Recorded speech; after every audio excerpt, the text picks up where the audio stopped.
Chapter 257. With the death of the orc commander, the scattered orcs lost their ability to fight back. They were forced to retreat under the attacks of the three sides. Soon, they fled in all directions. However, it wasn't that easy to escape. There were still 400 centaur archers and centaur riders waiting for them outside the camp. The battle ended when the sun rose in the east. The orc corpses in the camp were cleared out by the human slaves. The centaurs who were chasing the orcs outside the camp also returned to their groups. As for the human slaves, many of them tried to escape during the battle last night, but they were caught by the harpies in the sky. The humans almost peed their pants when they saw the harpies. The harpies were notorious in the human world. "My lord, all the human slaves are here. Except for some who ran out last night and were accidentally injured, the rest are here," a servant reported to Sulen. "How many are there?" 11,837. Sulen's eyes lit up. "Looks like we have a good harvest this time." Sulen gathered the slaves and reorganized them into small groups. He was ready to leave with the human slaves. "My lord, thank you for saving us from the evil orcs." Just then, a human walked up to Sulen and bowed. "You're welcome. After all, you're my property now," Sulen said with a smile. My lords, we're residents of Wintersun City, not slaves," the middle-aged man said with a frown. Sulen raised his eyebrows. "Residents of Wintersun City? I don't have any residents of Wintersun City here. I only have slaves that I saved from the orcs." Hearing Sulen call them slaves, the humans became restless. "My lord, we're really residents of Wintersun City, not slaves." "Yes, let us out. We're citizens of the kingdom, not slaves. We want to go home." The entire scene became like a bustling market. Endless buzzing sounds could be heard. Silence. A loud roar was heard, and all the sounds were suppressed. The scene became clear. The soldiers of the North Town City also drew their weapons. Seeing the situation, they immediately quieted down. "It seems that you still don't know your place," Sulen sneered. "You guys don't know yet, do you? The orc army has already entered the northern provinces. They are now besieging Cult. There are 100,000 orcs in the entire northern lands. Not only here, but there are also orcs in other places. Do you still want to go home? Without my protection, the moment you leave the camp, it won't be long before you are captured by the orcs again. No, it should be killed. The orc army suffered heavy losses last night. The orcs won't be merciful to slaves like you. Don't expect the kingdom to send people to save you. The kingdom's army is currently engaged in a fierce battle with the orcs.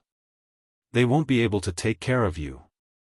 Now tell me, is there anyone else who wants to leave?" Sulen glanced around coldly and said. A soldier with a scar on his face and armor came to Sulen. He bowed and said, "Your Excellency, when we were patrolling, we found some people in the woods. They claimed to be the nobles of Wintersun City who escaped when the orcs attacked the city." "Nobles?" According to the laws of Florence, nobles who abandon their territory and escape during war will be stripped of their noble title and their fief." Sulen chuckled. This was also the reason why the nobles who managed to escape didn't dare to go to Cult City or the royal capital. If they were to go there, they would have to pay a huge price. Even if they could rely on their connections to maintain their noble status, they would lose half of their territory. The current king had always wanted to weaken the nobles' strength. "Bring them here," Sulen ordered. Soon, a group of people led by a few soldiers arrived. The leader was a middle-aged man who was more than 2 meters tall. He was wearing a knight's armor, which was full of bumps and dents. A few of them were even wrapped in bandages. Obviously, they had been through a tough battle. The middle-aged man in the lead had a resolute face and a somewhat cold expression. He should have the bloodline of the barbarian tribe in the northern region. He also had an imposing aura that could only be possessed by someone who had experienced many battles. This knight was most likely a general. When Su Len was looking at these people, the nobles were also looking at him. However, Su Len gave them too many feelings. Their first impression was that he was handsome. He was extraordinarily handsome. Ah, this damn sense of immersion. Although humans with black hair and black eyes were rare in Florence, they were not that rare. However, this young man made them feel like they were facing a mountain. They could not help but restrain themselves. The second impression was that he was young. Although they did not know how old Su Len was, they were sure that he was not more than 20 years old. How could such a young man possess such a powerful aura? Moreover, he was the commander of such a powerful army. These nobles were wondering which family this young man belonged to, and which family he was from, had come out for training. However, no matter how hard they thought, they could not find a suitable candidate. There were a total of 15 nobles here, and one of them was seriously injured. Su Luen looked at him.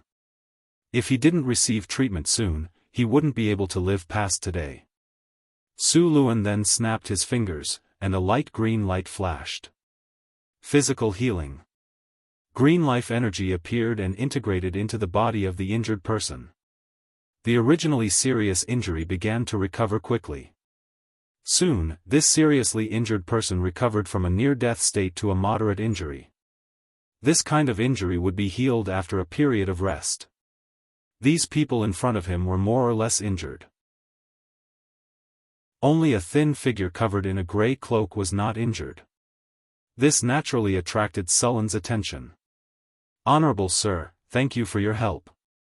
The middle-aged knight in the lead saluted Su Len and said, "No need to thank me. It's nothing." Su Len waved his hand. "May I ask your name? We will visit you in the future to thank you." The thin figure under the protection of the knights walked up to Su Len. Judging from the voice, this should be a young woman. The middle-aged knight with the imposing aura took a step back and stood behind her. "I am the lord of the northern city, Su Len," Su Len said with a smile. "Northern city? Su Len?" Hearing Sullen's words, this person was slightly stunned. Then, she thought for a while and could not remember where the northern city was located in the northern provinces. Sullen's name also confused her. Without a surname, how could she tell which noble family he was? In fact, Su Len did have a surname. This was his name in his previous life. Su was his surname. It was just that according to the customs of this world, Su Len did not have a surname. "Northern city." The middle-aged knight next to her exclaimed. After looking at Su Len a few times, he explained to the noble. "Northern city is the territory in the northern wastelands." Chapter 258. What? The woman in the cloak looked at Su Len in shock. Since when could a territory pioneer defeat an orc army? And these armored, well-equipped, and powerful soldiers were the private soldiers of a territory pioneer? What kind of joke was this? These elite soldiers were as strong as the Gorse knights in the capital. "I'm sorry, Sir Su Len." The woman quickly apologized. "It's fine." Su Len replied casually. He didn't care much about these nobles. He just needed to express some goodwill. There was no need to curry favor with them. Seeing Sullen's expression, these nobles became even more cautious. "Honorable Lord of the Northern Town, Your Excellency Surin, we began to flee after the city was breached. We have been hiding here and there for the past few days. I wonder if you could prepare a place for us to rest and eat." The lady performed a standard aristocratic etiquette and then requested. "Sure." Su Len nodded in agreement. "Thank you so much, Sir Su Len. You are a true gentleman." After receiving permission, these people were obviously relieved.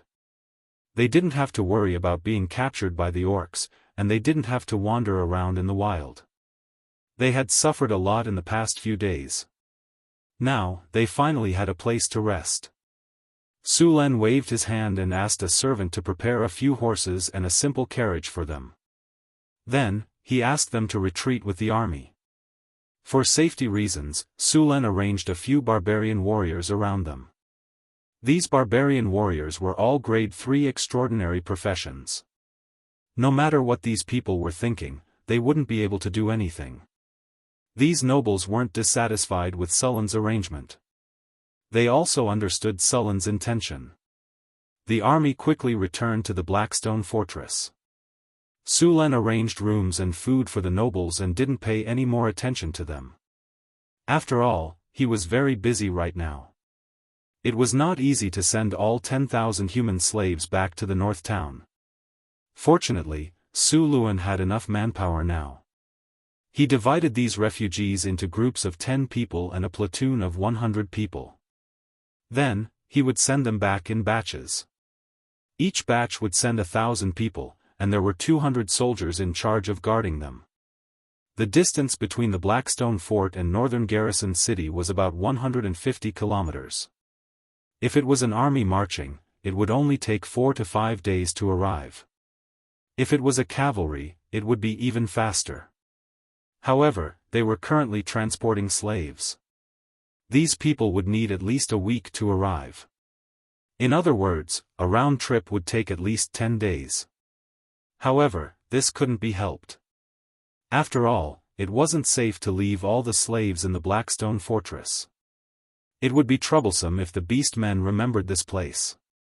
Besides, these human slaves were half threatened and half forced by Su Len to be sent to North Town City. Many of them must be unwilling to give up, and there was a high chance that they would try to escape. However, when they left the Blackstone Fortress and arrived at the northern wilderness, these people had nowhere to run even if they wanted to. Although the soldiers of Northern Town City had cleared the wilderness many times, kobold bandits, goblins, and gnolls still grew like wild weeds. Without the protection of Northern Town City soldiers, it would be a problem for these ordinary humans to survive in the wilderness for a few days. More importantly, the Blackstone Fortress was the only way to enter the Kingdom of Florence from the northern wilderness. With Sullen's men guarding the place, the slaves wouldn't be able to return to Florence even if they escaped.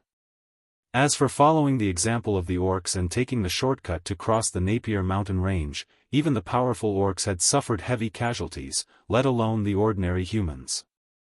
That path was a dead end for them.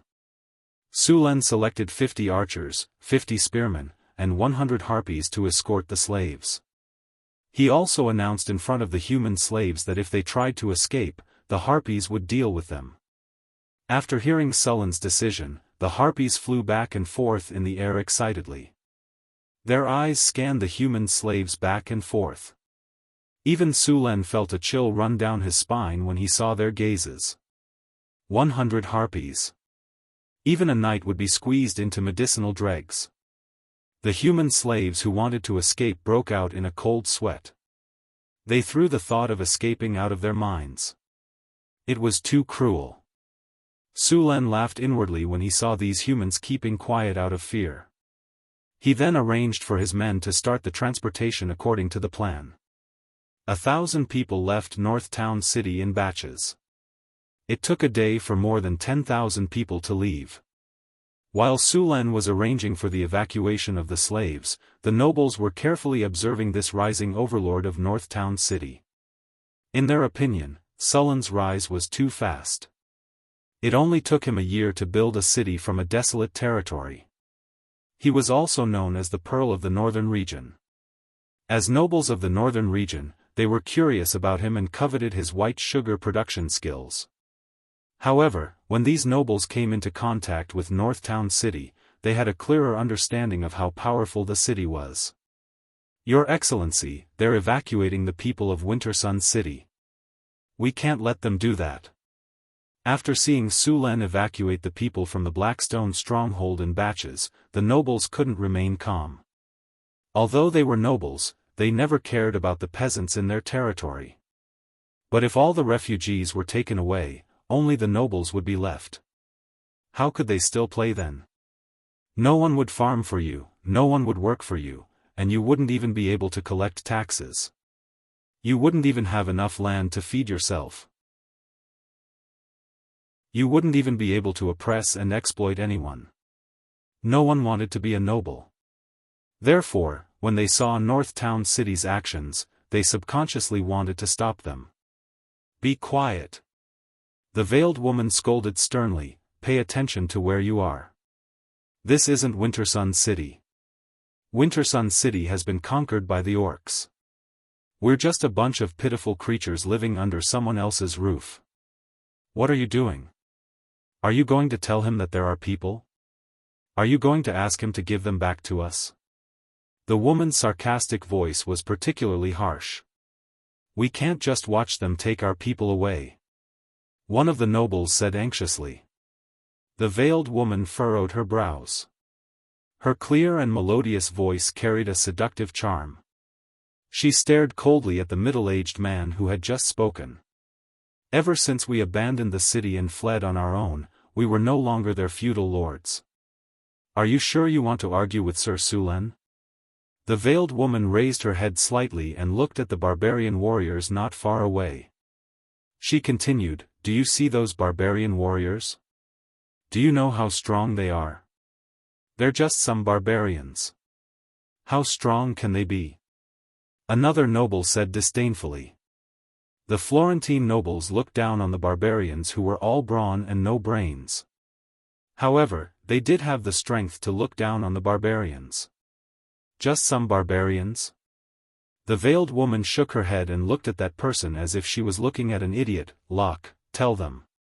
Yes, Countess Elia. The middle-aged knight bowed and turned to the others. Let's not talk about the other soldiers. That barbarian warrior's strength isn't below mine. According to my observations, there are at least 100 barbarian warriors. SSS, terrifying. Everyone sucked in a breath of cold air. In fact, Locke was flattering himself. Although he was also a knight commander and a grade 3 extraordinary, he would most likely lose in a duel with those barbarian warriors. These barbarians had the berserk skill. Although their rationality would be reduced, their combat strength would be much stronger. Locke, are you telling the truth? Those barbarians have the strength of a third order? One of the nobles swallowed a mouthful of saliva as he asked in shock. Of course it's true. Do you think I'm joking? Locke looked coldly at the nobles. I'm sorry, the noble hurriedly apologized when he saw Locke's expression. Locke, can you tell us about the strength of the Northern Citadel's army? Another noble couldn't help but ask. Locke glanced at them and said, I can only tell you what I saw. I can't guarantee that it's all correct. It's fine. Go ahead and tell us. We'll take it as a reference.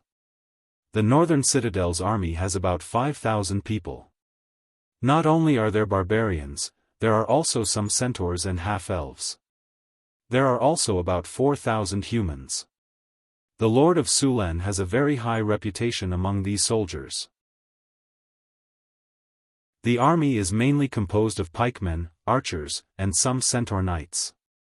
In this army, there are many third-grade professions. I don't need to tell you how powerful those half-elf archers are. Also, the Lord can command the harpies. Although the individual harpies aren't strong, their aerial advantage is too strong. To defeat this army, we'll need at least 50,000 regular soldiers. 50,000 regular soldiers? That's so powerful. The masked woman was shocked. She didn't expect the Northern Citadel's army to be so powerful. Half-elves, centaurs, barbarians, and harpies. The nobles couldn't help but exclaim. How did he manage to get so many races to live in harmony? Half-elves, centaurs, these are all powerful races. Why would they join a backwater like the Northern Citadel? Parker, watch your words. The Northern Citadel isn't a backwater. On the contrary, it's much richer than us. It was the same even before Wintersun was conquered. I really don't understand how he managed to gain a foothold in the northern wastelands. I heard that he's only been a pioneer lord for a year. That means he only used a year to develop to this extent. Chapter 259. Moreover, I discovered that apart from the barbarians, there are many human soldiers who are knights or grand knights. Their leader, Ken, is also a rank 3 extraordinary, the middle-aged knight said solemnly. They are actually so powerful. Then can they help us reclaim Winter City? We can pay them. These nobles had completely forgotten that they wanted Sulen to hand over the civilians. Yes, we can pay them to help us reclaim Winter City, these nobles said excitedly. They had already made up their minds.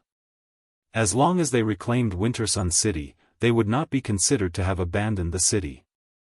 Even if they would be punished afterwards, it would not be too serious given their relationship. Compared to the punishment of completely losing their territory, it was too light. Gentlemen, there aren't many orcs in Winter City. It's easy to take it down, but the problem is how to defend it, Countess Ilya said. That means we have to hire them until the end of the war. Everyone looked at each other. There was a huge difference between hiring them to take down a city and hiring them until the end of the war. Thinking of this, these nobles fell silent. I have a better idea. At this moment, a man beside him suddenly said. What idea? We don't need to hire the Northern Garrison Army in a hurry. We can hire them when the war is about to end. This way, even if we hire them until the end of the war, it won't take more than a few days. If we're lucky, it won't even take 3 days, the man said. You're such a clever little brat. That's right. Why didn't I think of that? We can do that. The other nobles nodded. Let's do that. Soon, these nobles unanimously agreed. Only Countess Ilya frowned slightly. She was not optimistic. In that case, we have to start preparing now. When Winter City was breached, many soldiers escaped. There are still many scattered soldiers in the wilderness. We have to gather them quickly. Otherwise, even if we defend the city, we won't have enough manpower. Also, we have to prepare enough kinnar. When the time comes, hiring the Northern Garrison Army won't be a small sum. We need to divide the work clearly and start the operation as soon as possible. Otherwise, all the scattered soldiers and refugees will be robbed by Northern Garrison City. When these nobles were faced with their own interests, their efficiency increased rapidly. However, they seemed to have forgotten whether Sulen was willing to help them or not. After arranging for the migration of slaves, Sulen returned to the Blackstone Fort to meet with the nobles. After meeting these nobles again, Sulen realized that their attitudes towards him had changed drastically. Previously, they were still very reserved, but now, they were all trying to curry favor with Sulen. Then, they flattered him in all kinds of ways. Su Luan finally saw how thick-skinned these people were. He was amazed. The seemingly noble lady was still wearing a veil today, but she was no longer wearing a gray cloak. Instead, she had changed into a silk dress embroidered with gold and silver threads. Such a silk dress would cost at least 100 kinnar. It seemed that she had brought a lot of things with her even when she was fleeing. She still had to pay attention to her image at this point. In this atmosphere, the conversation between the two sides was naturally harmonious. Both sides wanted to know more information. Sulen wanted to understand the nobles' power in the northern provinces and the strength of the Kingdom of Florence through them. He wanted to judge how long this battle would last and supplement his plan to take advantage of the chaos and migrate the population. These nobles wanted to understand Sulen's attitude and his strength. These nobles even expressed that they wanted to ask Sulen to send troops to help them recover their lost land. Sulen only said a few words on the surface and did not make any specific promises. Through the conversation, Sulen also understood the identity of these nobles. The lady was the Lord of Winter City, Countess Ilya. The remaining nobles were her vassals. Don't think that women could not inherit the title. In fact, it was not rare for women to inherit the title in Florence. However, after a woman inherited the title, if she got married, her husband would change his surname. If the child wanted to inherit the title, he would have to take the mother's surname. After a conversation, seeing that Sulen did not agree to their request, these nobles were not discouraged. This was just a test, but they still proposed to purchase food and weapons from Northern City. When they fled from Winter City, these nobles lacked food and weapons. It was impossible to gather the defeated soldiers without food and weapons. Sulen thought for a while and agreed. Although these nobles were not very powerful, they could make up the numbers. If the orcs attacked, they could also help to defend. However, the price of weapons and food was not cheap in Sulen. Of course, he did not rip them off. Of course, paying on credit was absolutely impossible, not even for a countess. Although you had a pair of sapphire-like eyes, a slender figure, a slender waist like a water snake, and a round and perky buttocks like a honey peach, and people couldn't help but want to pat you when they looked at you. It would be a pity if you didn't ride on a tricycle with your slender legs. However, these weren't the reasons why you wanted to borrow money. After Sulen refused to buy on credit, these nobles could only buy with money.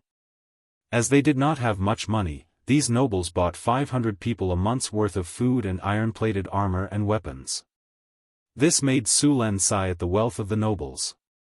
They could still afford so much money in this situation. If these nobles were willing to spend the money on soldiers, they would not have been defeated by the orcs. However, there were no ifs in this world. After chatting with the nobles, Sulen started his operation again. The drows led by Aten did not return. After dealing with the orcs in the previous camp, they continued to search for the next target. There were two cities near Winter City. One was Kallen City, and the other was North Wind City. The two cities were similar in size to Winter City, but their fates were completely different. Kallen City was attacked by the orcs, while North Wind City was preserved. One reason was that Kallen City was on the route to Cult City. The other reason was the North Wind Knights of North Wind City. The North Wind Knights were ranked in the top 3 in the northern region. Of course, the main reason was that the orcs did not attack with full force. Outside North Wind City, the orcs sent out wolf riders to plunder and loot some food. The rest of the food was burned by North Wind City. Though the orcs did not send out their main force to attack, they left behind a team of wolf riders and some orc troops. Their mission was to watch and harass the humans so that they could only hide in the city and not support Cult City. Obviously, the orcs' plan was successful. North Wind City did not send out any troops. On the plains, the human light cavalry and Mount Wolves were about the same speed. Although Mount Wolves had poor endurance, they were enough to suppress the human light cavalry. As for the heavy cavalry, as long as the orc generals were not stupid, they would not fight head-on. Instead, they would harass the surrounding areas. This caused a strange phenomenon. Those who could catch up could not defeat the orcs, and those who could defeat the orcs could not catch up. Therefore, North Wind City sealed the city gates obediently to prevent the orcs from attacking. After Kallen City was attacked by the orc army, the orcs plundered all the food and supplies. However, it was still much better than Winter City. At least, there were still many orcs who escaped from Kallen City. Sulen received information from Aten that there were only about 5,000 humans in the orc camp in Kallen City. The rest of the humans hid in the surrounding woods, and the orc army also left some men to guard the place. When Sulen brought the army to Kallen City, he discovered that the orcs were very cautious. The orcs knew about Sulen's sneak attack on the orc camp. Now, all the orc camps were on high alert. But even if they were on high alert, the result would be the same for the North Wind City army. Taking advantage of the night, Sulen used the sky lantern to make the North Wind City army invisible. Then, he launched a sneak attack when he approached the orc camp. The sudden battle stunned the orcs. North Wind City easily opened the camp gates, and the battle that followed was still one-sided. With the help of a large number of harpies, the stones from the sky were like hail. They were continuous, and the orc army could not even get into formation. Many orc soldiers were crushed by the stones. Although the stones thrown by the harpies were only 1 or 2 caddies heavy, they were still fatal when they fell from a height of tens of meters. After forcefully taking over the orc camp, Sulen took away another 5,000 orcs. At the same time, he began to gather the refugees and defeated soldiers in the surroundings. These refugees did not bring any food with them when they fled. The food outside the city had been harvested by the orcs. These people could only dig wild vegetables to fill their stomachs. Sulen only built a porridge stall in the camp. Then, a large number of starving refugees and defeated soldiers came. Sulen also took them in and transported them to the Blackstone fort. However, Sulen also ran into the nobles of Khalin City when he was gathering the refugees. When these nobles found out that Sulen was just a nobleman who had opened up a new territory, they directly asked Sulen to provide them with food. Then, Sulen taught them a lesson. Although he did not harm their lives, they still had to suffer. Sulen also forcibly took away the defeated soldiers and refugees they had gathered. Since you have no food, then leave it to us to feed you. Sulen found a reason to swallow these people, leaving only a small portion for them.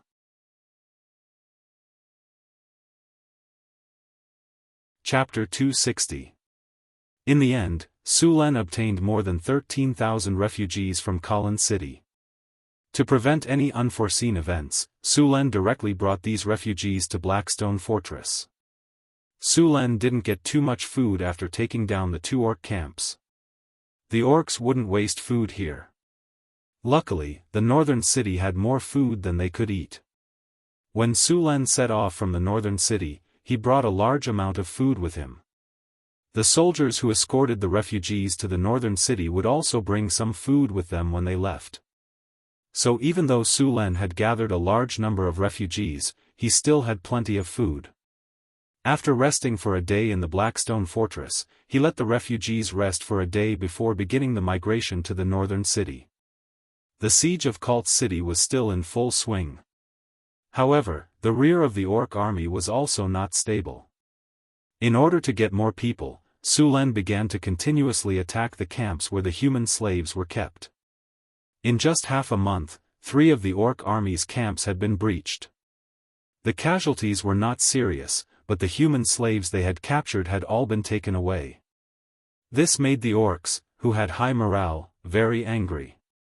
In order to deal with this situation, the orcs began to search the wasteland. They also deliberately transferred 5,000 wolf riders from the front line. The effect of a wolf rider in a siege was limited. They were basically harassing and chasing. Thus, Chieftain Rogthus sent the wolf riders to the rear. Sulen didn't care about these wolf riders. He had the system's strategic map in hand, so he could easily avoid these wolf riders. In addition, the harpies in the northern city were scouting from the sky. The entire battlefield could be said to be transparent to Sulen. With this, Sulen was like a fish in water in the northern provinces. In order to attract the attention of the orc army, Sulen purposely led a small group of soldiers to harass the orc supply line and attack the orc supply line. This seriously affected the orc army's supply line. The wolf riders wanted to follow behind Sulen, but they could only eat his dust. With the help of the harpies and the strategic map, Sulen even pretended to attack a supply line to lure the nearby orc camp to help. Then, he ambushed the reinforcements sent by the orc camp. It didn't take him much effort to defeat a 2,000 orc army. By the time the orcs left with the supply line, Sulen had already swaggered away with the refugees he saved from the camp. Of course, Sulen could play around with the orc army because he had the system and the harpies' help. At the same time, the main force of the orc army was fighting against the humans in Cult City. They couldn't transfer the entire army to encircle Sulen. They could only let the wolf riders cooperate with the orcs in encirclement, but the effect wasn't good. Cult City. More than 80,000 orcs had completely surrounded the largest city in the northern provinces. The siege had been going on for half a month. Both sides had suffered heavy casualties, but overall, the orcs had the upper hand. In the central tent of the orc army, an orc man was sitting on a chair covered with an ice-field giant bear skin. He was drinking hard liquor. This vodka is really amazing. I really don't understand how those humans can make such a good thing. The commander of the army, Rugthus, grabbed a bottle of vodka and took a big gulp. Great shaman, our army has been stuck here for a long time. Do you have any good ideas? Another abnormally old orc shook his head. After the crushing defeat at the Blackstone Fort, these humans are very vigilant. They've dispatched Griffin Knights.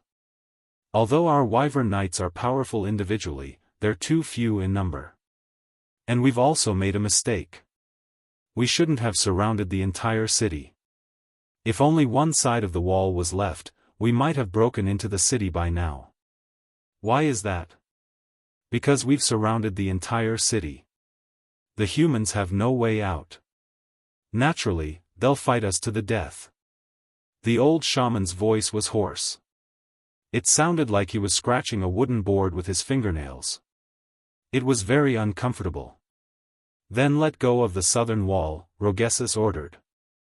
Yes, sir. A servant beside him walked out of the tent to pass on the order. Where are the human kingdom's reinforcements now? Rogthus continued to ask.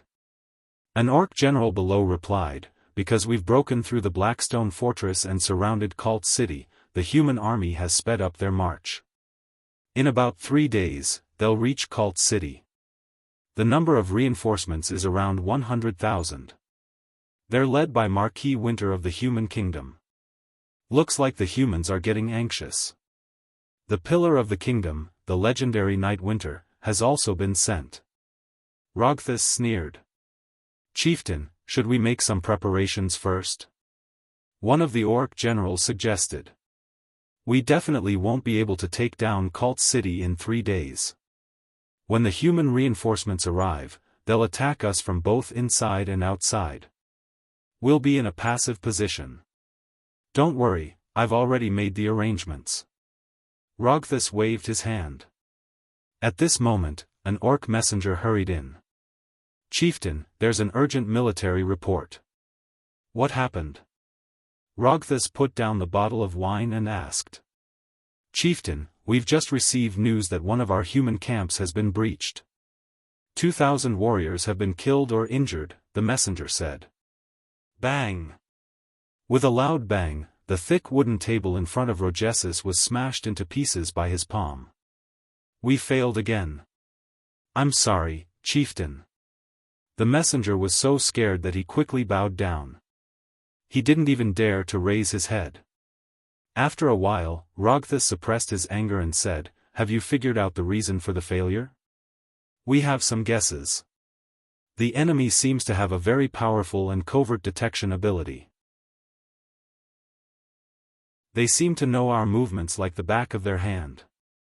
Our movements have failed several times because we were discovered in advance. This time, we were even ambushed by the humans. More than 2,000 orcs were killed or injured. The messenger let out a sigh of relief. This was over for the time being. He quickly told the chieftain what he knew. 5,000 wolf riders and 10,000 orc soldiers had been mobilized. In the end, not only did they not catch a single enemy, but they also suffered heavy losses. If they weren't careful, they would lose their lives. A special source of detection. Rogthus pondered for a moment. He then asked the high priest beside him, High priest, we need the help of a god. Although the orcs believed in shamanism, they also had their own god, Gawushan. This orc god was also a powerful god. Although the gods in this world didn't pay much attention to them, they would still respond to their believers. The old shaman didn't speak. He just got up and took some tools. Then he began to pray to the gods. Rogthus didn't show any impatience. He just quietly watched the old shaman pray. Time passed quickly. After about an hour, the prayer finally ended. The old shaman moved his body and slowly got up. Father God told me that the enemy uses harpies for reconnaissance, and they have a strange ability to detect enemies within a range of 20 kilometers. Harpies. Rogthus muttered to himself for a moment. I'll assign the wyverns to your 2 teams. With them, I think you should know what to do.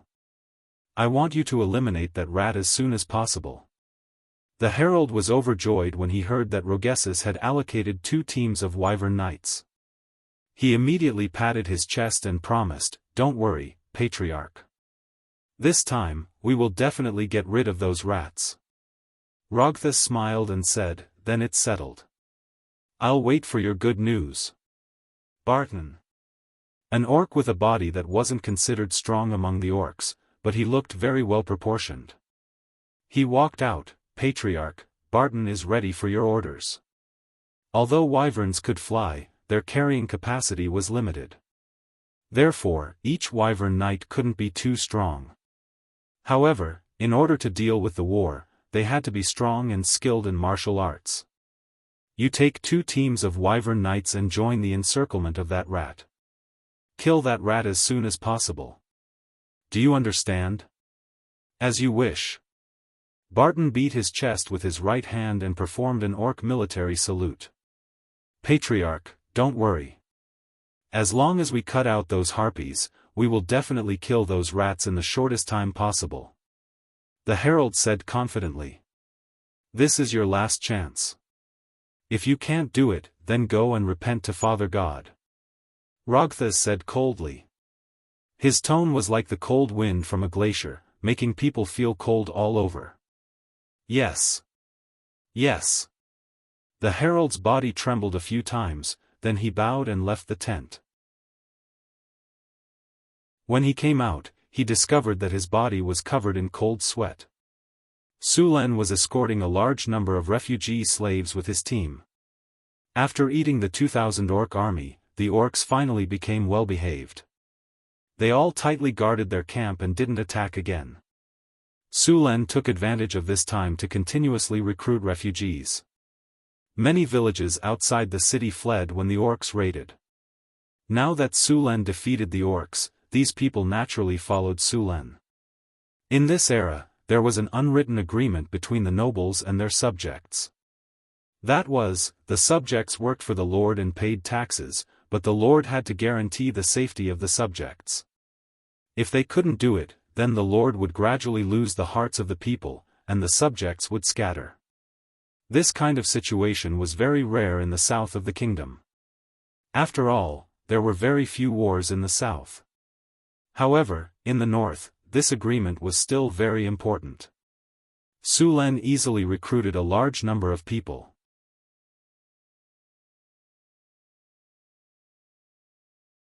Chapter 261. Including this batch of people, Sulen had rescued around 40,000 people from the northern provinces. If all the people were transported back, the population of Northtown City would reach 60,000 people. However, there were also a lot of problems. The most obvious one was the lack of housing in Northtown City. Luckily, Sulen had built a lot of houses when he was building the city, so they were still able to squeeze in a little.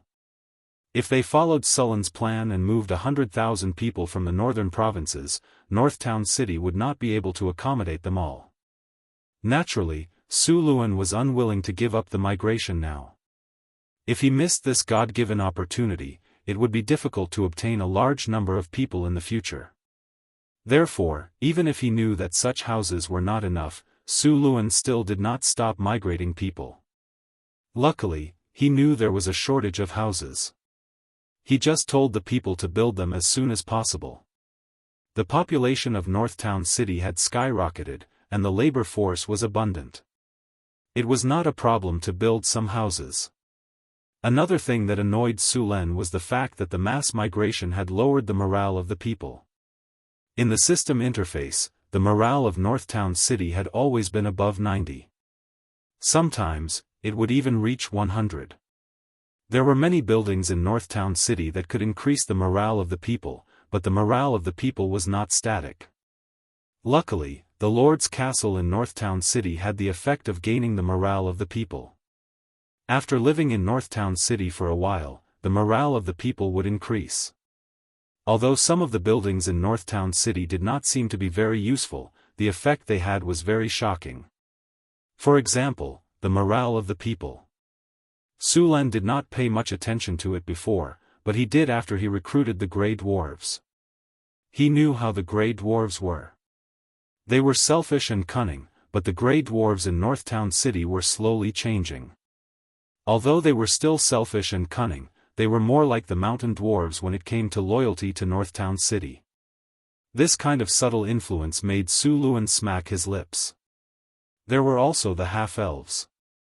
These half-elves now regarded the northern town city as their home, unlike before when they thought it was just a temporary residence. The population of Northtown City had increased, and the city was already a little crowded. On Sullen's system interface, the upper limit of the population was 50,000. Now that the population had exceeded the limit, the third phase of the expansion of Northtown City had to begin. The expansion of Northtown City was going to be even bigger this time. It had gone from a medium-sized city to a large city. Su Len did leave some space for expansion when he was designing the city, but he did not expect the city to develop to this extent in just a year.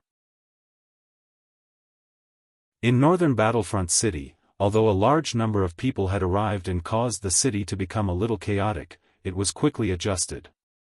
The schools in northern Battlefront City had trained a large number of grassroots officials. Although these officials weren't very knowledgeable, they were very familiar with the various systems. They were much more serious and responsible than the grassroots officials of other human kingdoms. Their abilities were also above average. After a period of chaos, the city's operations returned to normal. The newly arrived slaves began to work in groups according to the old procedures in Northern Citadel. Because there were a lot of people, Crazy even sent 3,000 people to Mirror Lake City. Mirror Lake City now had a population of 5,000 people, and they worked under the leadership of the local officials. At the same time, a large number of refugees outside Northtown City began to cultivate farmland. After learning that Northtown City's point system allowed them to earn land, these refugees obviously wanted land. While the construction of Northtown City was in full swing, Su Len sent people to escort the remaining people from the Blackstone Fort to Northtown City. Then, he began to look for targets again. The 5,000 wolf riders of the orcs were a bit troublesome. These wolf riders were very fast and had a keen sense of smell. Su Len was not afraid of the Northtown City's army, but if the Northtown City's army was leading a large number of refugees and slaves, the situation would be troublesome. The wolf riders came and went like the wind. Although they could not beat the Northtown City's army head-on, most of the Northtown City's soldiers were infantry. Other than the centaurs, the other soldiers could not catch up to them. It would be very troublesome if these wolf riders stuck to him like glue. This was why Su Len had ambushed the supply caravans before. It was to attract the wolf riders' attention. The scouts continued to investigate. After a few lessons, the orcs had sent more people. Su Len still had not found a suitable target. His target was not the supply wagons, but the camps where the orcs kept the humans. Now that the orc camps had become very cautious, it was much more difficult to investigate. Not all of these camps had human slaves. Some of them were injured orc soldiers, some of them were stockpiled weapons or siege weapons, and some of them were stockpiled with food. Su Len was not interested in these camps at all. Another reason was that if Su Len made too much of a ruckus, the orc army at the front would send a large number of people to wipe him out. When that happened, his plan to migrate people would be greatly affected. After the orc supply caravans had been expanded, they now had 3,000 people. With so many people, even if Su Len attacked with the Northtown City's army, he would not be able to take them down in a short period of time. As time went on, a large number of orcs would surround them. Therefore, Su Len did the same thing as before. He sent out a portion of his men to attack and lure the orc reinforcements over. Then, he would attack the human slave camps. This tactic was simply a matter of time. With the Harpies and a strategic map, it was not hard to do. However, the situation today was not right. Have the Harpies that were sent out to patrol returned? A guard came to Sullen's side. My lord, the orc supply caravans have arrived. Should we proceed according to the plan? Attack, but be careful. Remember, this is a feint. Sulen thought for a moment and nodded in agreement. The Northtown City's army was divided into 3 parts by Sulen. One part was responsible for protecting the slaves during their migration, one part was responsible for attacking the supply caravans, and the other part was used to attack the orc camps. Among them, the team that pretended to attack was mainly centaur cavalry. When Su Luan decided to move the population on a large scale, he had already issued a conscription order to the Philly mission. Once again, 400 centaur cavalry were recruited. This time, they were all light cavalry and were led by the Philly mission. After not seeing her for a while, the little mare looked more mature. She had the aura of a leader. As the matriarch of the centaur tribe, she was very busy. Mission: don't rush too fiercely when attacking. Just shoot with your bow. Sulen found the little mare and said. Sulen was worried that the orcs and centaurs would attack the supply caravans directly because of the hatred between them. If that happened, the losses would be great. I understand. Mission nodded. Soon, the centaurs began to attack. The orc supply caravans reacted very quickly. When they realized they were ambushed, they immediately stood in place and lit up smoke signals. Everything seemed to be going according to Sullen's plan. At this moment, the system suddenly sent a message: the Harpies were attacked. The Harpies were killed. Oh no, it's a trap. The moment the Harpies in charge of scouting were killed, Sulen immediately realized that the orcs knew he used the Harpies to scout. Why did they still attack in the same way as before?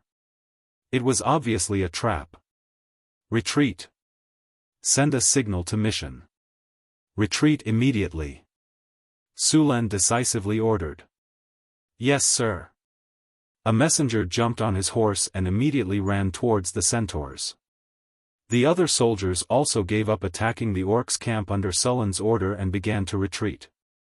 The little mare mission did not hesitate at all after receiving the order. She immediately changed direction and retreated with the centaurs. Your Excellency Su Luan, what happened? Mihian asked with some doubts after returning here. This is a trap. Let's retreat first. Sulen explained and immediately ordered a retreat. But it was obviously too late to retreat now. Just after Sullen's order, the supply caravans in the distance suddenly changed. They opened the tents on the caravans. Instead of food and supplies, the caravans were stacked with wolf mounts. The supply caravans in front of them were all made up of wolf riders. More than 3,000 wolf riders were quickly prepared. They picked up their weapons and began to wander around on their wolf mounts. These wolf riders clearly knew that their mission was to entangle this army. At the same time, a large number of red dots began to appear on Sullen's strategic map. From the map, the orcs' army had already surrounded Sullen's army on all sides. I really didn't expect this. We've been hunting geese all day long. This time, we've been pecked in the eye by the orcs. Sullen's face was a bit ugly. Looking up at the sky, there were more than 10 black dots rapidly approaching. Sulen realized that these were wyverns flying in the sky. Seeing these wyverns, Sulen finally understood. Although the Harpies could fly, there was a huge gap between them and the wyverns. Not only their combat power, but their flying speed was also crushed by the wyverns. The Harpies' flying speed was not as fast as the wyverns. In order to eliminate him, the orcs had already transferred wyverns from the front line. With the wyverns, the orcs naturally knew the movements of the northern city's army. These orcs have prepared a big formation for us. Sulen looked at the wyverns. Although they were surrounded on all sides, Su Len didn't look nervous at all. Do you really think you can win? Su Len sneered. Order all soldiers to launch a surprise attack on the wolf riders. We'll kill our way out this time. The trap is indeed useful, but be careful. The prey you've caught might be a giant dragon.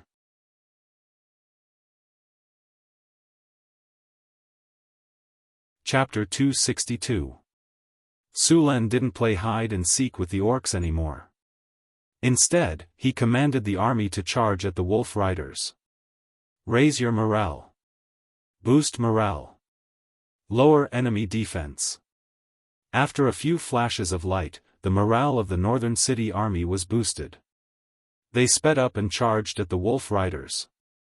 Seeing the human army charging at them, the orcs weren't scared. Instead, they were happy. They had spent a lot of time and effort to catch these rats. Now that they finally caught them, how could they let them go so easily? Alex and his harpies arrived just as the soldiers of Northgard City were charging forward. The harpies had been hiding nearby for the sake of ambushing the enemy. Now that they had discovered it was a trap, they had no choice but to take it out on the spot. The 3,000 orc wolf riders didn't realize what was different about the human soldiers they were facing. In their minds, the humans weren't strong at all. They could only hide behind the city walls and shoot arrows. Ever since they took down the Blackstone Fortress, the orcs had never lost a battle in the wild. Against the humans, the orcs had a psychological advantage. Seeing the humans charging at them, the wolf riders weren't afraid at all. They roared and charged forward, completely abandoning the mobility of the cavalry. However, compared to the human cavalry, the wolf riders' charge was still very strong. Plus, the orcs all used heavy weapons, so they could charge like heavy cavalry. I've finally caught you rats. Brooks sneered. He looked at the human army charging at them and said, I thought this guy was a big shot, but now it seems like he's just relying on his detection ability. At this moment, the sound of wings flapping came from the sky. Looking up, a few thousand harpies were flying over from the forest not far away. Seeing this, Brooks' face changed. Damn it, why are there so many harpies? But before he could figure it out, the human army of the northern city had already charged up. Wind tornado. 2 tornadoes appeared and quickly charged at the orc wolf riders. The tornadoes picked up a lot of dust and other debris. The wolf riders couldn't help but close their eyes. At this moment, the front line of both sides officially came into contact. The military training of the northern city had completely blended into the soldiers' blood. Even if they were charging, the spearmen could still form a formation. The 3-meter-long spears formed a spear formation that showed their power as they charged forward. The first row of wolf riders were instantly pierced by the spears, and they didn't seem to have any intention of stopping. They continued to charge forward, and the orc wolf riders in the front row suffered heavy losses in just one clash. Behind the spearmen, the archers of the northern city were also ready. 500 archers knocked their arrows and shot 45 degrees into the sky. The arrows flew past the spearmen and accurately landed on the head of the orc wolf riders. These unarmored orc wolf riders were hit by the arrows. The bows used by the northern city were made by the gnomes and centaurs. Not only did they have a long range, but their power was also far beyond human bows. Even if they were shot at a high angle, they could still pierce through scale armor. On top of that, these orc wolf riders weren't wearing any armor at all. A large number of orc wolf riders were hit by the rain of arrows. The 2 heavy punches in a row stunned the orcs. Before they could react, the harpies had already arrived above the orc wolf riders. In the next second, a large number of rocks came crashing down from the sky. The fist-sized rocks fell down like hailstones. For a moment, the orc army was bleeding profusely. The charging formation was smashed to pieces, and a large number of orcs were injured by the rocks. The orc army was like wheat being cut down. Row after row of orcs fell. The spear formation of the northern city didn't show any signs of stopping. The 3-meter-long spears were like candied haws on a stick, continuously piercing through orcs one after another. As a qualified general, Brooks finally reacted under the continuous attacks. He loudly yelled out orders. Throwing axes. Throwing axes.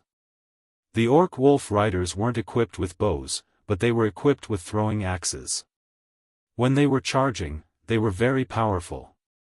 The spinning axes could break through armor at close range, and if they hit a vital point, they would either be killed or heavily injured. Of course, not all wolf riders were equipped with throwing axes. For the orcs, who lacked iron ore, throwing axes were a consumable item. They couldn't be used on a large scale. After hearing the order, the wolf riders all grabbed the axes at their waists and wanted to throw them forward. However, the wolf riders' formation was already scattered, and there were only a few throwing axes. Apart from a few unlucky ones that got hit, they didn't do much.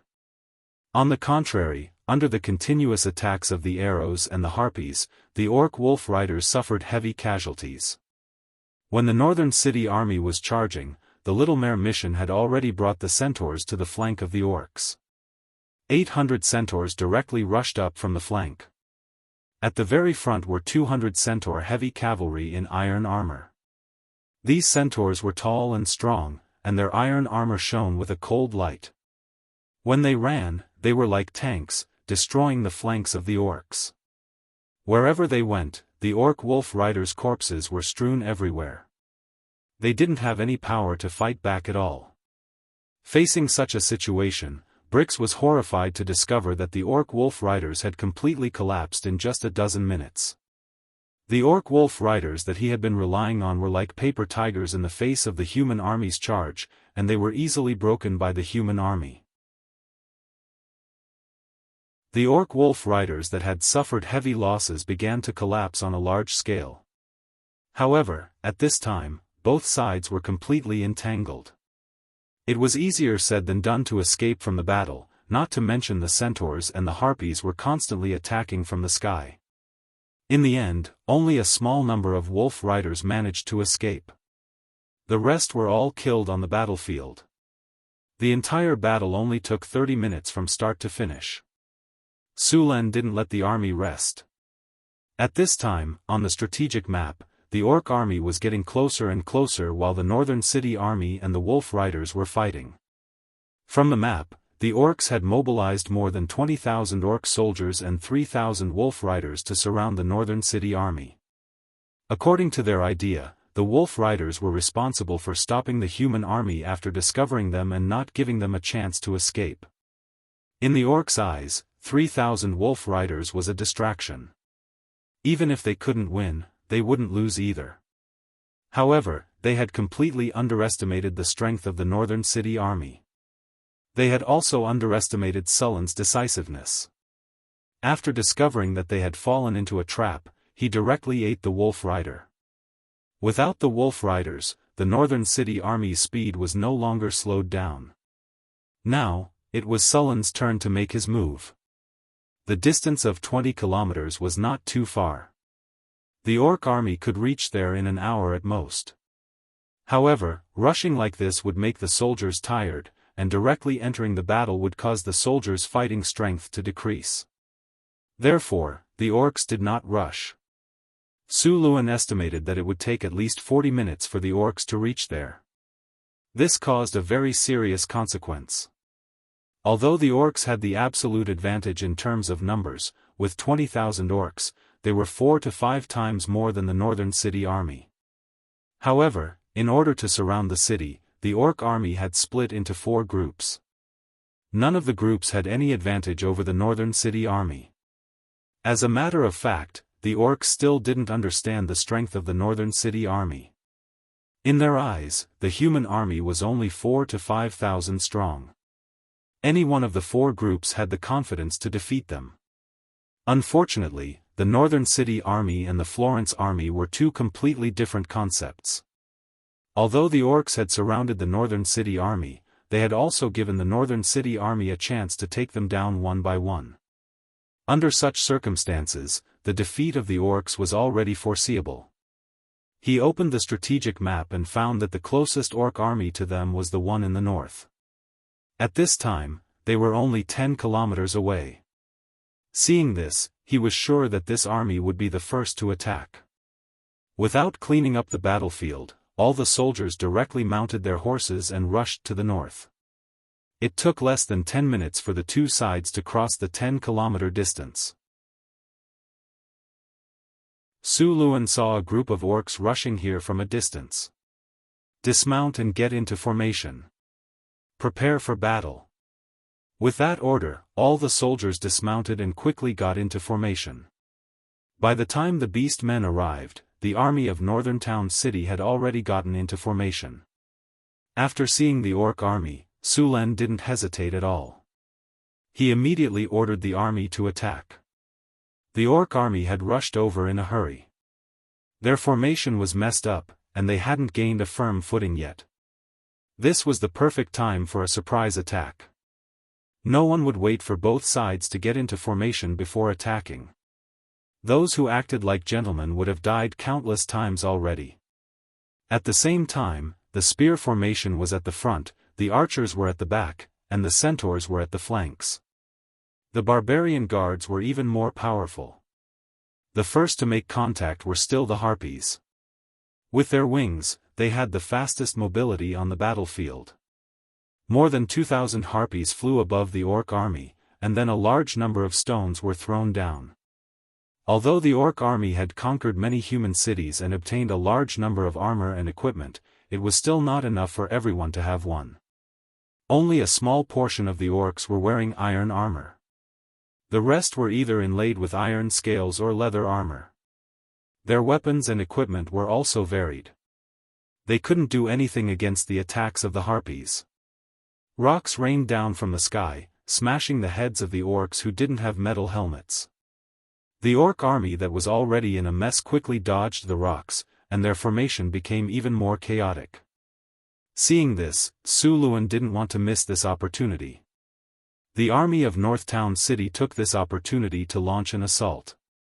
The orc army's defense line was directly torn apart under the attack.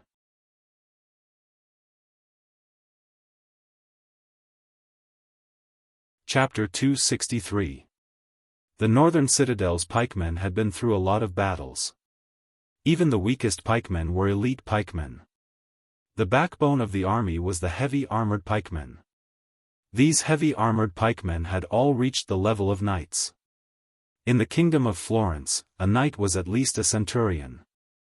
These heavy armored pikemen were very strong in close combat. They were much stronger than the orc infantry. Only the elite orc warriors could fight them, but there weren't many of them. Not to mention, the northern citadel's army was well equipped, while most of the orcs only had leather armor. Under these circumstances, the orcs were no match for the northern citadel's army. The orcs originally wanted to kill the humans with their axes, but their vision blurred. They felt a sharp pain in their chest, and the energy in their bodies was quickly drained away. Then, they fell into an endless darkness. The barbarian warriors in the northern battlefront city army were even more desperate. They loved this kind of chaotic battlefield. 200 barbarian warriors were wearing full-body armor made by the dwarves. They were holding giant axes in their hands. The heavy axes were like toys in their hands. Even a strong orc would be cut in half with a swing of their axes. These barbarian axe berserkers all activated berserk, and with all kinds of buffs, they became even faster. They swung their axes like windmills, and wherever they went, corpses littered the ground. Not a single complete corpse could be found. The barbarians were attacking with all their might, and they had no defense at all. However, the dwarven full-body armor they were wearing blocked all the attacks. The orcs were powerless against these killing machines. The archers began to fire, and the continuous rain of arrows caused the orcs to suffer heavy casualties. Following this, the centaur heavy cavalry launched a surprise attack on the orcs' flanks. 200 centaur heavy cavalry formed a conical formation, and behind them were even more centaur light cavalry, attacking from the flanks. The heavy cavalry tore through the orcs' formation, causing the already chaotic formation to turn upside down. The orcs were beaten up by the northern citadel's army since the beginning of the battle. They didn't even have a chance to breathe. The harpies in the sky began a new round of attacks. Large amounts of rocks fell from the sky. The orcs didn't even have a place to hide. The orc army quickly fell apart under the attacks of the northern citadel's army. The 5,000 orcs were completely defeated in a dozen minutes. Large amounts of orcs began to flee. The northern citadel's army killed their way through. Everywhere they went, there were corpses. After defeating the orc army, Su Luan didn't continue to chase after the orc army. Instead, he rode to the orc army in the east, which was the closest. The orc army hadn't received the news yet, so they didn't expect the northern citadel army to come from the north. They didn't expect this, so their left flank was broken. The harpies used the same trick again. The rocks fell from the sky. This orc army couldn't hold on either. They quickly fell apart under the northern citadel's attack. Under Sullen's command, they won again. After defeating the two armies, Su Luan didn't order his army to continue. Instead, he took the time to rest. Although the results of the two successful raids were glorious, it was also a test of the stamina of the soldiers of North Town City. From the beginning of the battle with the Wolf Riders, they had traveled 20 kilometers back and forth, defeated 3 armies, and killed tens of thousands of orcs in just 1 hour. It was a glorious result. After such a long battle, the orc army in the east and the orc army in the south had finished regrouping. At this time, the orcs already knew that the other 2 orc armies had been defeated. When they heard this news, the commanders of the 2 orc armies couldn't believe it. After confirming it again and again, they reluctantly believed it. Right now, there were only 2 paths in front of them. They could retreat, or they could regroup and fight the northern citadel's army. These orcs weren't willing to just retreat. If they went back like this, they would lose a lot of soldiers, and they wouldn't get anything. No matter how magnanimous Rogsius was, he wouldn't be able to resist chopping off their heads. Plus, this human army had just fought a fierce battle with the other 3 orc armies. Although they won, they must have used up a lot of their stamina. They didn't believe that the northern citadel's army could defeat the orcs so easily. Therefore, they thought that the northern citadel's army was already at the end of their rope. They couldn't retreat at this time. After a simple discussion, the 2 orc armies merged and charged toward the northern citadel's army. Su Luan wasn't surprised by their decision at all. If it was a human, they would most likely retreat. If they pursued, it would easily cause the entire army to collapse. After seeing the orc army continue to attack the northern citadel, Su Luan sighed. If the orcs really retreated, Su Luan would definitely chase after them. At that time, with the help of the harpies and the centaurs, he was 100% sure that he could defeat the orc army while they were retreating. At that time, all he had to do was chase after them. Since the orcs didn't run, they could only fight. The continuous victories had boosted the morale of the northern citadel's army. At the same time, they had a psychological advantage against the orcs. Seeing the orc army advancing, Su Luan began to rearrange his formation. When the orcs arrived, the northern citadel's army was already waiting for them. After a dozen minutes of rest, although the soldiers hadn't recovered to their peak condition, they were still mostly recovered. Their morale didn't drop at all when facing the orc army of over 10,000. The orcs were even more surprised when they saw the northern battlefront city's army. It was completely different from what they thought the human army would be at the end of their rope. Su Luan didn't give them a chance to think. He immediately launched the attack. What surprised him even more was that after he gave the order, a system notification suddenly sounded in his ears. Congratulations, host. Your army has triggered the special effect of the miracle construction, Triumphal Arch, in this battle. The army on the battlefield has received the buff of the Song of Triumph.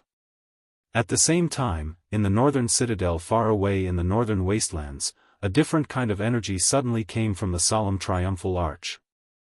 A faint battle song sounded. The sound was very faint. On the battlefield, all the soldiers of the northern citadel heard the same battle song. When the battle song sounded, the soldiers couldn't help but sing along. A huge aura rose from the army. Their tired bodies immediately became full of energy. It was as if their bodies had endless energy. The passionate battle song made the blood of the northern citadel's army boil. At the same time, the orc army's morale unknowingly dropped. Seeing this situation, Sulen didn't hesitate and launched the first attack. The northern citadel's army that had been buffed to the max launched a surprise attack. The orcs didn't show any weakness and also rushed up. As soon as they came into contact, a fierce battle broke out. At the same time, in the sky, just as the harpies were about to launch a surprise attack, a team of wyvern knights rushed over. Although there were only 12 wyvern knights, they weren't afraid in the slightest when facing the harpies. After all, wyverns were rank 3 extraordinary creatures. In addition to the rank 3 orc knights, even the harpies weren't a match for them except for Alex. The flying ability of the harpies didn't have any advantage when facing the wyverns. Compared to the wyverns, they were like children who had just learned how to walk. In just one contact, 20 or so harpies fell from the sky. It looked like they wouldn't survive. You all deserve to die. Seeing his own people being wantonly slaughtered, Alex was furious. Wind blade flurry. Slow. Repeating fireball. Thunderstorm. Several flashes of light appeared in a row. A dozen wind blades appeared out of thin air and quickly flew towards the wyverns. Earthen yellow light fell from the sky and the originally swift wyverns instantly slowed down. At the same time, 5 fireballs formed beside Alex. Then, he directly flew towards a wyvern knight. A large amount of lightning energy gathered in the sky and in the next second, a dazzling lightning suddenly burst out. A dozen wind blades rushed to the wyvern's side. The beastman knight sitting on the wyvern wanted to dodge, but his body sank and he missed the opportunity. The 3-meter-long lance in his hand hurriedly smashed at the wind blade. The lance, which had been activated with life energy, collided with the wind blade and directly exploded. Just as they didn't have time to relax, a fireball had already arrived in front of them. The wyverns quickly dodged, but these fireballs directly exploded beside them and the flames instantly enveloped them. Powerful lightning energy exploded in the air and lightning snakes splashed in the sky. A few wyvern knights were directly electrocuted and numbed. Even the wyverns started falling from the lightning. Fortunately, these wyverns had good resistances. When they were about to fall, the numbing effect finally disappeared and they avoided the danger of falling to their deaths. However, the others weren't so lucky. 2 wyverns that recovered a bit late didn't have time to adjust and fell to the ground. Even with the physique of wyverns, falling from such a high altitude would cause their bones to break. One of their wings was broken and their bodies were fractured in many places.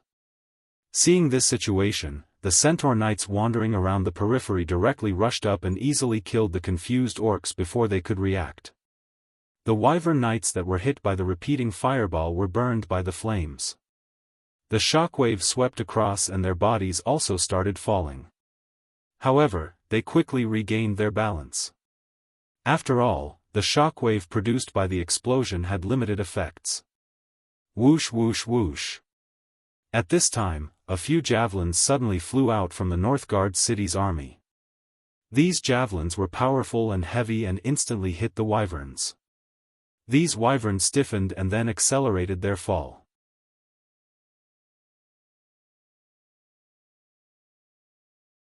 Chapter 264.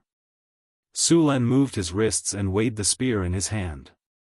The 3-meter-long spear was thrown out with more power than the ballista bolts. Several wyverns that were hit directly fell from the sky. The 3-meter-long spear pierced through their bodies, and even the orc knights on their bodies were pierced. Seeing such terrible injuries, the remaining wyvern knights were so frightened that they quickly flew higher into the sky, not daring to tangle with the harpies. To these wyvern knights, killing a few dozen harpies was not enough to make up for their losses. How many harpies were there, and how many wyverns were there? To put it bluntly, the value of a wyvern was several hundred times that of a harpy. The orc army had more than 100,000 in total, but there were no more than 30 wyverns in total. They had already used up the entire tribe's strength to successfully tame them.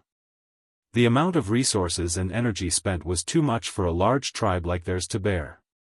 The northern wastelands were barren to begin with, and the orcs were not good at farming, so the food production was limited.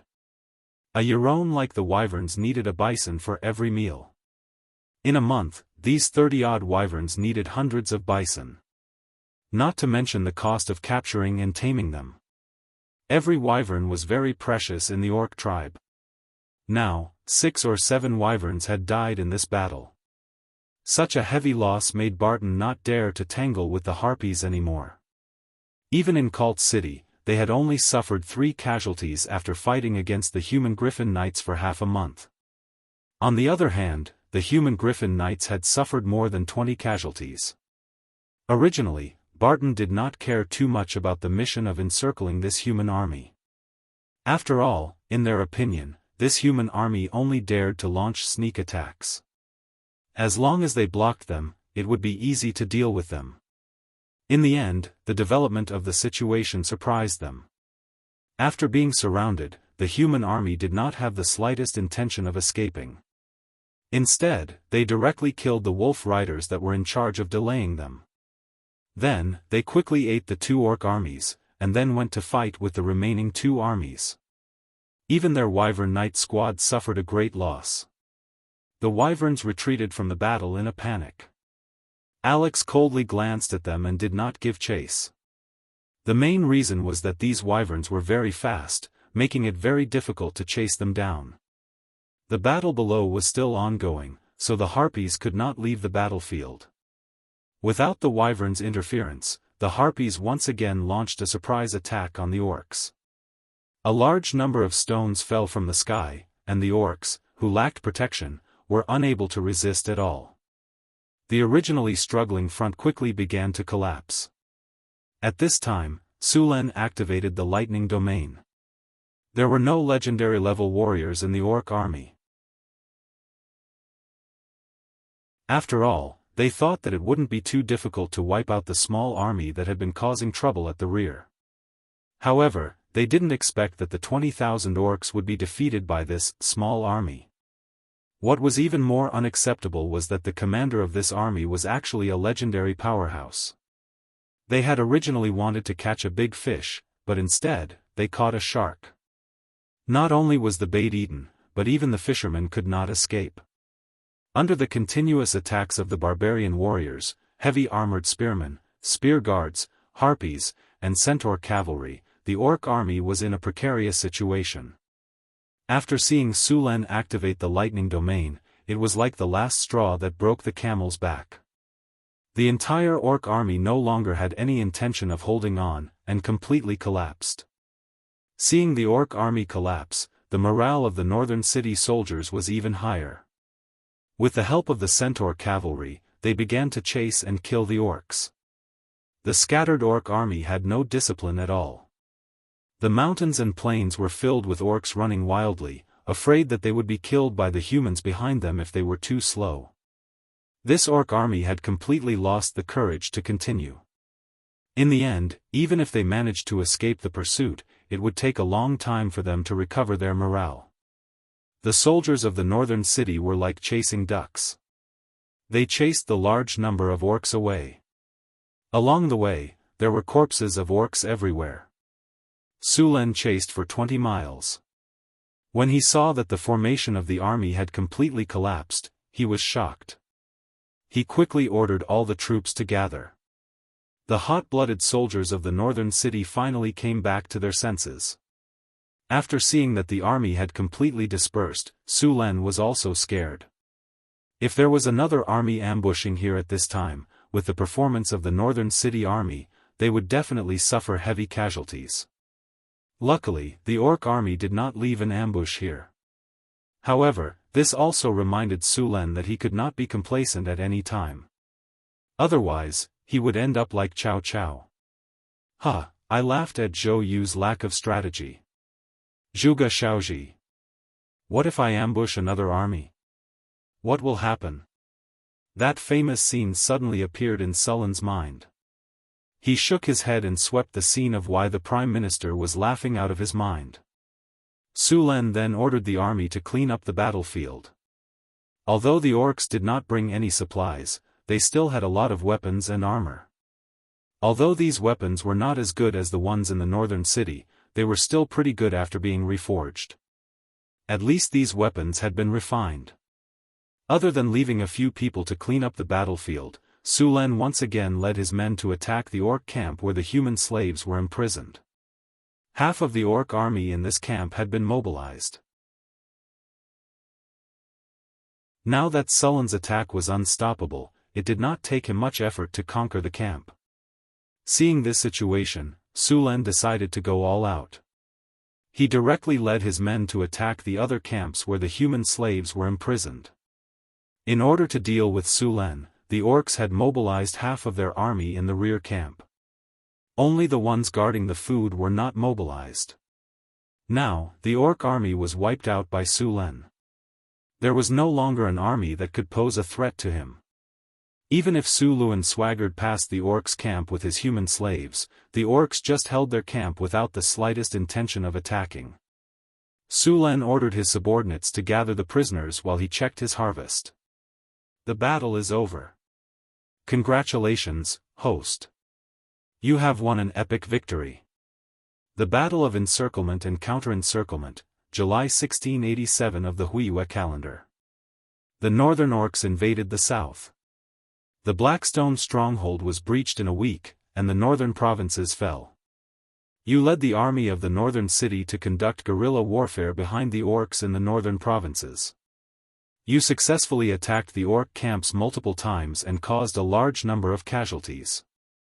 The orcs mobilized more than 20,000 orcs, including wolf riders and wyvern riders, to ambush you and your army from all sides. At this critical moment, you led your army to eliminate more than 3,000 wolf riders, then broke through the orc army that surrounded the two sides. Finally, you engaged in a decisive battle with the remaining orcs. In the end, you and your army achieved a glorious victory. Your battle dealt a huge blow to the orcs. As the battle was over, the reputation of you and your army began to spread. You have gained a huge reputation in the Kingdom of Florence. Reputation plus 25, you have defeated the orcs and saved a large number of human slaves. You have gained plus 10 favorability with the nobles in the northern provinces. Your reputation has begun to spread among the nobles. Your charm has increased by 2, so you can easily gain the favor of the nobles. You have defeated the orc army. You have gained 33,560 experience points. You have gained 1 platinum treasure chest and 2 gold treasure chests. The battle is over. You have gained the item recruitment token X2. Su Len rubbed his hands excitedly. He had gained 1 platinum treasure chest and 2 gold treasure chests from this battle. There were even 2 recruitment tokens. The value was not small. First, he went to find some clean water to wash himself seriously, then asked someone to prepare a quiet room. After meditating in the quiet room for a while, Su Len ritualistically opened the storage space. After thinking for a while, he opened the 2 gold treasure chests. There was a flash of light, and the familiar sound of the system rang in his ears. Congratulations, host. You have opened the gold treasure chest. You have gained the skill, Greater Group Haste, Increase Army Speed. Congratulations, host. You have opened the gold treasure chest. You have gained the Tiger Tally, Shooting Sound Camp. Seeing the item in the gold treasure chest, Su Len's eyes lit up. Greater Group Haste, a skill created by the system to increase army speed combined with the rules of this world. After use, it can buff the soldiers under your command with the greater group haste. The spell range is 1,000 people. For every additional 100 people, the energy consumption will increase by 20%. Spell effect, movement speed will increase by 100%. Duration, 1 hour. The effect of the greater group haste was very powerful. It directly doubled the speed of the soldiers. If all the soldiers were buffed with this skill, the movement ability of the northern battlefront city army would be insane. No matter if it was used to attack or retreat, they could completely take the initiative. They could fight if they wanted to and run if they did not want to. The only problem was that the energy consumption was a little high. Su Len played with the tiger tally in his hand. He already had a tiger tally like this. It was the formation breaker. There were 700 formation breakers. It could allow the spear guard to advance to a higher level of formation breaker. This tiger tally of the shooting sound camp had the same effect. Commander tally, shooting sound camp. After use, it can train a special elite soldier type, the shooting sound camp. They can shoot arrows from 100 paces away, rain arrows from the sky, and shoot arrows from the feather forest. They will follow you in life and death. Recruitment, 500 people. Recruitment requirements, sharpshooter. Recruitment requires 100 units of food. Kinnar, 200 units. Training success rate, 20%. After seeing the recruitment requirements of the shooting sound camp, Su Len already knew that this was the advancement of the archers. Originally, when an archer advanced to become a sharpshooter, they would reach the peak. If they could not break through to become a hero, then their potential would be exhausted and they would not be able to advance for the rest of their lives. However, with this shooting sound camp's commander tally, those soldiers who reached the level of a sharpshooter could advance again as long as they passed the test.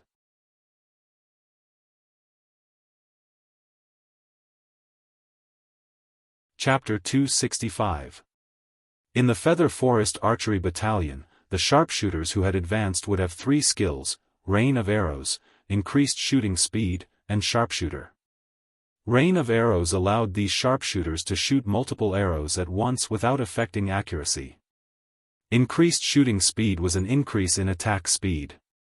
As for sharpshooter, it increased the arrow's attack power, armor-piercing effect, accuracy, and range. To put it bluntly, it was like an ancient sniper. However, sharpshooter consumed a lot of energy and needed time to recover every time it was used. However, the power was very good. Su Len estimated that if he encountered those wyverns again, the archers of the advanced archery battalion would be able to kill them with sharpshooter. After seeing the tiger tally of the archery battalion, Su Len couldn't help but want to train a few of them. However, compared to the formation breaker, the archery battalion was more difficult to recruit. The archers had more experience than the spearmen, so it was much slower for the archers to advance compared to the spearmen. Su Len originally wanted to let the gnomes become full-time archers, but the results showed that the conditions didn't meet the requirements. This made Su Len give up on the idea. There weren't many archers in the northern citadel who had reached the level of archer. There were only 3 of them. 2 of them were the war spirits he had recruited before. 3 archers, the chance of advancing was only 1 in 5. If they were unlucky, none of them would advance. Although the gnomes couldn't become full-time archers, the gnomes' phantom magic archers weren't any weaker than the archery battalion. However, if they wanted to advance, the long experience bar would make them despair. Su Len put away the tiger tally of the archery battalion. He planned to set up a training camp when he returned and train the soldiers of the archery battalion. After putting away the things, Su Len rubbed his hands and opened the remaining platinum treasure chest. A beautiful special effect flashed and a system prompt sounded in his ears. Congratulations, host, you have opened the platinum treasure chest. You have received a skill point pack. Skill point pack. What was this? Su Len looked at the flashing purple brocade bag in front of him. This brocade bag looked very exquisite. There were beautiful patterns embroidered with gold thread. One look and he knew that it was expensive. Skill Point Pack. After opening, you can receive 5 normal skill points and 1 legendary skill point. Legendary skill point? Sullen's heartbeat suddenly accelerated. He had used the legendary skill point before. Part of the credit for his lightning domain was due to the legendary skill point. It was also because of the fusion of the legendary skill point that Su Len had successfully fused the Thunder Lightning Spear, Floating Lightning Array, and Lightning Control into the lightning domain. He had only obtained the legendary skill point when he had advanced to legendary. He had never thought that he would get one from a platinum treasure chest this time. Grabbing the purple pouch, Su Len chose to open it. With a flash of light, 5 skill points and 1 legendary skill point appeared on Sullen's system interface. What disappointed Su Len was that this legendary skill point could not upgrade the lightning territory. However, this legendary skill point was not without other effects. A plus symbol appeared above the other skills in his hand. He clicked on it and it showed whether he wanted to upgrade the skill with the legendary skill point. Su Len did not agree. Instead, he looked at the effects of the upgraded skills. The skills that made Su Len most envious were Mechanical Control, Forbidden Magic, and Dodge Instinct. After the upgrade, Mechanical Control became Magic Technology. He had mastered the prerequisite technology to build a floating city. With this skill, he could study the floating city technology and build it. However, he still lacked the experience of magic technology and could not upgrade it. As for the Forbidden Magic skill, it was even more exciting. In the past, the Forbidden Magic skill could only be used on people who were weaker than him, and the Forbidden Magic effect could only be used on enemies below the legendary rank. After the Forbidden Magic skill was upgraded, it could be used on legendary enemies. However, the effect and duration of the Forbidden Magic skill varied greatly with the enemy. If it was a wizard who had not mastered a domain, then the Forbidden Magic skill would last longer. If it was a wizard who had mastered a domain, then the Forbidden Magic skill would increase the difficulty of the opponent's casting. In fact, even the goddess of magic, Mistra, could not fully master the Forbidden Magic skill. Otherwise, the Arcane Kingdom would not dare to challenge the gods. Even so, the Forbidden Magic skill was very powerful. It was just that when Su Len chose to upgrade it, the system notified him that he did not have enough skill points. To upgrade the Forbidden Magic skill, he needed 2 legendary skill points. The last passive ability was Dodge Instinct. Su Len spent a lot of time in the training ground to master Dodge Instinct. If he wanted to get a stronger sixth sense, it was no longer a matter of training. In fact, there was no training to master the sixth sense. One way to get the sixth sense was to be born with it. There were very few people who could get it.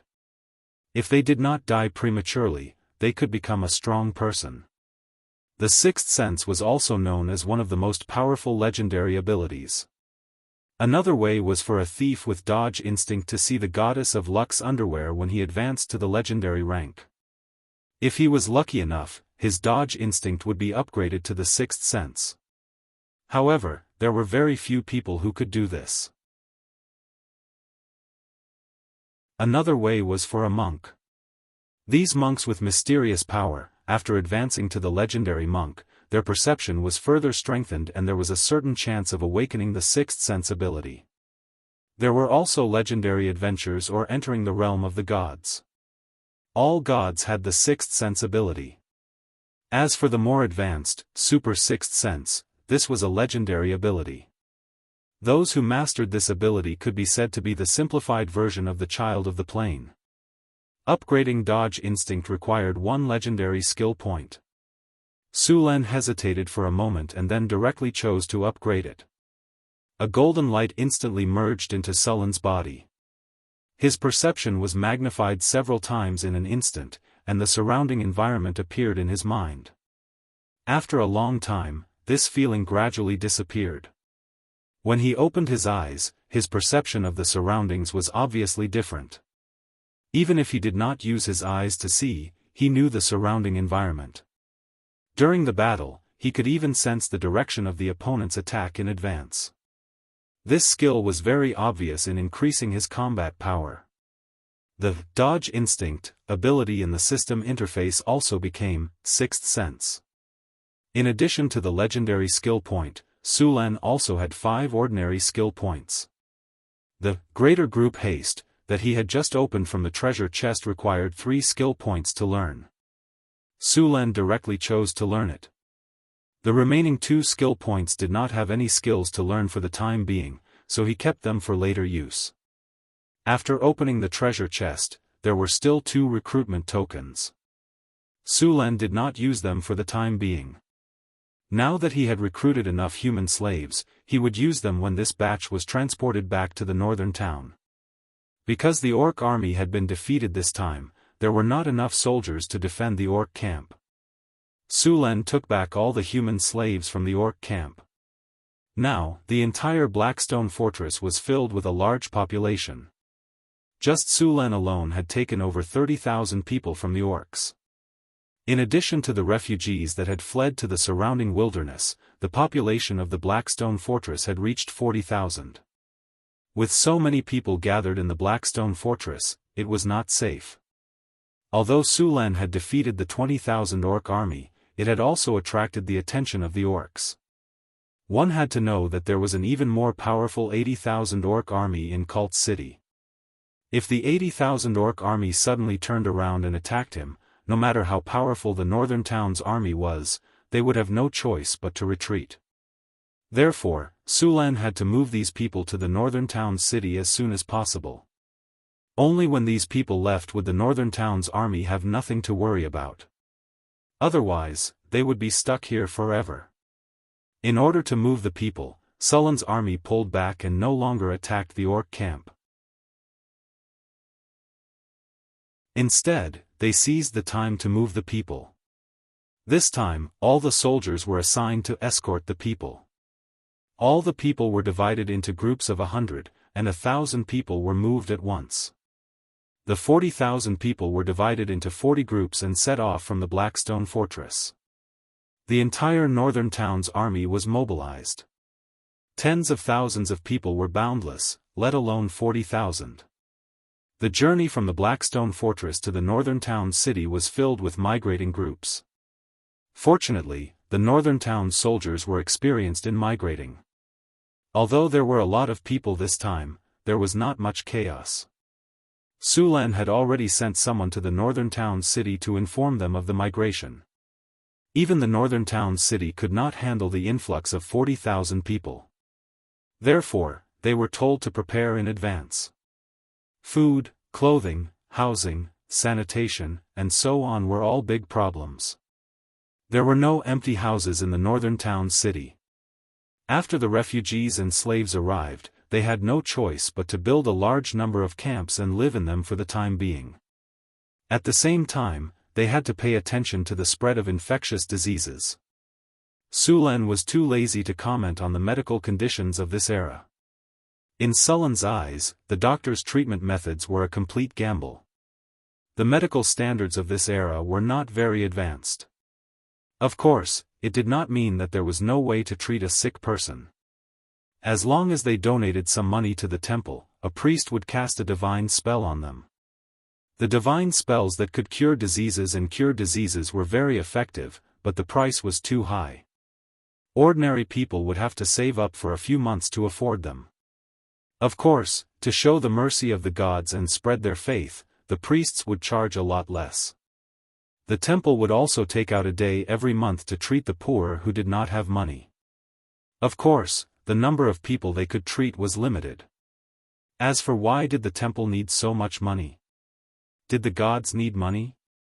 It was not like there was no such thing.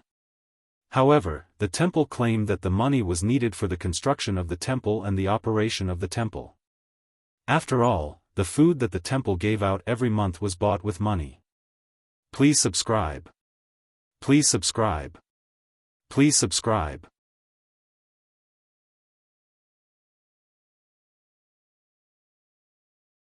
Chapter 266. There were no temples in the northern citadel. At least, none of the temples had noticed this place yet. Without a temple, there were no priests. Fortunately, the buildings in the northern citadel had health attributes, so the humans living here rarely fell sick. Even if they did, they could still survive. However, the refugees and slaves who had just migrated here could not do so. They had experienced the Orc War and had to hide in the wilderness or work in the camps. Their bodies were not in good condition. Even after a few days of recuperation in the Blackstone Fortress, they still could not recover their health. Then there was the long journey to the northern citadel. Many of them fell sick. Chris was caught off guard by this situation. After all, she was a succubus, not a doctor. Fortunately, Hathaway was also here. As a wizard and an alchemist, she knew how to concoct potions. She immediately began to concoct potions when she discovered that the migrants were sick. It was not difficult to concoct potions to treat common diseases. The only problem was that they were in high demand. In order to cure these people as soon as possible, Hathaway recruited a group of alchemists and had them concoct potions according to the steps she taught them. Being chosen by Hathaway to become a pharmacist was simply a joyous occasion for those refugees. The spread of knowledge in this world was very slow. Ordinary people would have to pay a very high price to learn knowledge. Most of the time, children would inherit their father's work. Therefore, in this world, there were many fathers who were blacksmiths, sons who were blacksmiths, and even grandchildren or grandchildren's sons were blacksmiths. The nobles were also happy to see this. This way, there were very few people who could cross the social class gap. They could always be nobles.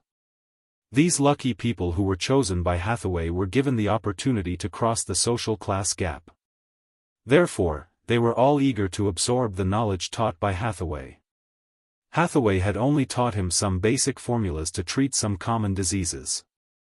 But even for such common diseases, if the body wasn't strong enough, there was a high chance that the disease would slowly become serious and eventually die of illness. Hathaway did not brew a lot of potions, but the effect was very good. With the help of these herbalists, and the fact that Northern Town City had always paid attention to personal hygiene, the diseases did not break out at all. They only spread in a small area and were soon under control. Su Luan had a professional regulation for the acceptance of refugees. After arriving at the northern town, all the refugees had to take a bath, clean up their personal hygiene, and then distribute clean clothes. They also needed to be isolated in a temporary camp for a period of time. The harsh environmental conditions of this era forced Sulen to do this. After finally confirming that there were no problems, these people were assigned to various work groups. With the help of the pharmacists and the artificial quarantine, the condition of the refugees and slaves was soon under control. The northern town city was not affected at all. Together with the 40,000 people that had migrated here, the population of the northern town city had finally exceeded 100,000. However, Northern Citadel couldn't accommodate so many people. Chrissy had built a dozen or so temporary settlements near Northern Citadel for the refugees and slaves from the Blackstone Fort to live in. At the same time, Northern Town City had also started the third phase of construction. The first thing to be built was housing. Northern Town City had trained a group of excellent construction workers through a large number of infrastructure projects. These workers started building according to Sullen's blueprints. The entire northern town city had become a huge construction site. In addition to the construction, the farmland in northern town city also continued to expand. Because there was enough manpower, the amount of farmland reclaimed was at least 100,000 mu, which was double the original amount of farmland. Out of the original 50,000 mu of farmland, only a part of it was planted with food. This amount of food was still enough for northern town city, but with the arrival of a large number of people, if Northern Town City did not expand the farmland, there would be a shortage of food. The arrival of the equivalent population brought a series of problems to Northern Town City. The most obvious one was that the number of grassroots officials was once again insufficient. It could be said that the entire Northern Town City was now overloaded. Just as Sullen's migration was in full swing, the orc chieftain Rogthus in Cult City also received the news of his defeat. Bang! A loud noise was heard. Rogthus slammed the table in front of him into pieces. He was still angry. A 20,000 orc army was defeated by a mere 5,000 humans? I'm sorry, chieftain. 3,000 wolf knights were also killed. The messenger was sweating profusely as he said nervously. 20,000 orc army. Even if 20,000 swine beasts were lined up for you to kill, how long would it take? 20,000 orc army was completely annihilated. We have been besieging Cult City all this time, but we have never suffered such a heavy loss. Rogthus roared in anger. Chieftain, it's not that we are useless. Those humans are just too cunning. The orc general kneeling on the ground said dejectedly. It's not that I didn't give you a chance. In fact, I gave you 2 chances. But what did you give me? A 20,000 orc army completely annihilated? Rogthus said with a cold expression. Men, drag this coward out. Chop off his head and use it as a sacrifice to our fallen comrades. Rogthus's authority was fully displayed at this moment. A few tall and strong orcs came in and walked up to the general. Ignoring the orc general's expression, they dragged him out of the tent.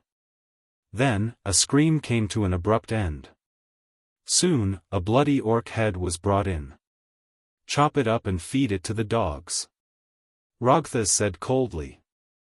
Soon, the orc general's head was brought out. Rogthus looked around the tent and said slowly. The loss of 20,000 orc army has put our rear camp in a precarious situation. Once they break through the camp where we store our food, the consequences will be unimaginable. So, we need to get rid of this human army as soon as possible. Chieftain, our main forces are fighting in Cult City. The number of soldiers left is limited. Send 10,000 elites from the front line. Chieftain, I'm not sure if you've noticed the special characteristics of this human army, the old great shaman suddenly said. Great shaman, what special characteristics do they have? Rogthus asked curiously. The other orc generals also looked over. Cough, cough. Did you notice? Although this human army is attacking our rear camp, the camps they're attacking and occupying are the ones where we keep our human slaves? The great shaman said slowly. Yes, that's right. After the great shaman's reminder, Rogthus also realized what was going on. Why do they only attack the camps with humans? The great shaman continued to ask. Without waiting for the other orcs to answer, he continued, there's only one answer. This human army is here for the human slaves we've captured. Human slaves. Rogthus's face was filled with shock. Yes, human slaves, the great shaman said with certainty. Look, there were a few times when they could have broken through the camps where we store our food, but they didn't. Also, although the logistics teams were also robbed, they left as soon as they came in. They didn't stop at all. These people are looking for the camps where the humans are kept. Why are they doing this? Rogthus was puzzled. Was rescuing the humans worse than cutting off the food supply of the orc army to help the humans win? That's the problem. There's only one reason these humans are doing this. There's a problem within the human kingdom, the great shaman said with a wise face. It was as if he had already seen through everything. You're saying that there's a conflict within the human kingdom? Rogthus's eyes lit up. If there really was a conflict within the human kingdom, it would be a once-in-a-lifetime opportunity for them. Sulen didn't know that his actions of rescuing the refugees had caused the orcs to be on high alert. These orcs were also imagining things on their own. He was still recruiting refugees in the Blackstone Fortress. Other than him, there were other nobles who were also recruiting refugees. These nobles were completely forced by Sulen. If they didn't recruit refugees, all the refugees would be taken away by Sulen. At that time, even if they successfully drove the orcs away, they wouldn't be able to rebuild their territory without the refugees. Although the northern wilderness had experienced a war, the casualties weren't too serious. Other than the original cities in the northern provinces, there were also many villages scattered around the cities. These villages didn't have tall walls to protect them, so they were easily breached by the orcs. After a round of robbery, a large number of humans escaped into the wilderness. In order to recruit more refugees, Su Len took out the 2 recruitment tokens he had obtained from the previous battle. He played with the tokens for a while and chose to use them. The host has used the recruitment token. The effect of the recruitment token has been activated. Sullen's attraction to the refugees in the surrounding wilderness has greatly increased. After using the recruitment token, Su Len didn't stay idle.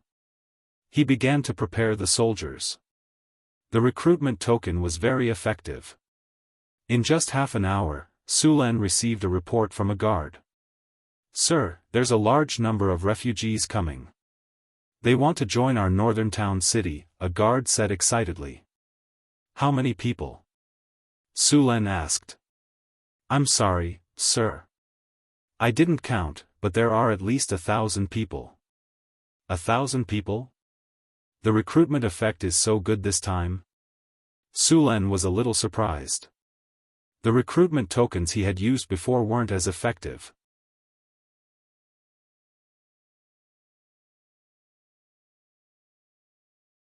Chapter 267. In the past, Su Len could only recruit 100 or 200 people with his recruitment order. His best result was when he managed to recruit 400 to 500 half-elves. Now, he was able to recruit more than 1,000 people with this recruitment order. It was unbelievable. The last time he used the recruitment order, he defeated the trolls. This time, he defeated the orcs. There didn't seem to be much of a connection between the two. Su Len was puzzled. He was curious about the hidden effect of the recruitment order. Su Luen opened the system log and browsed through it casually.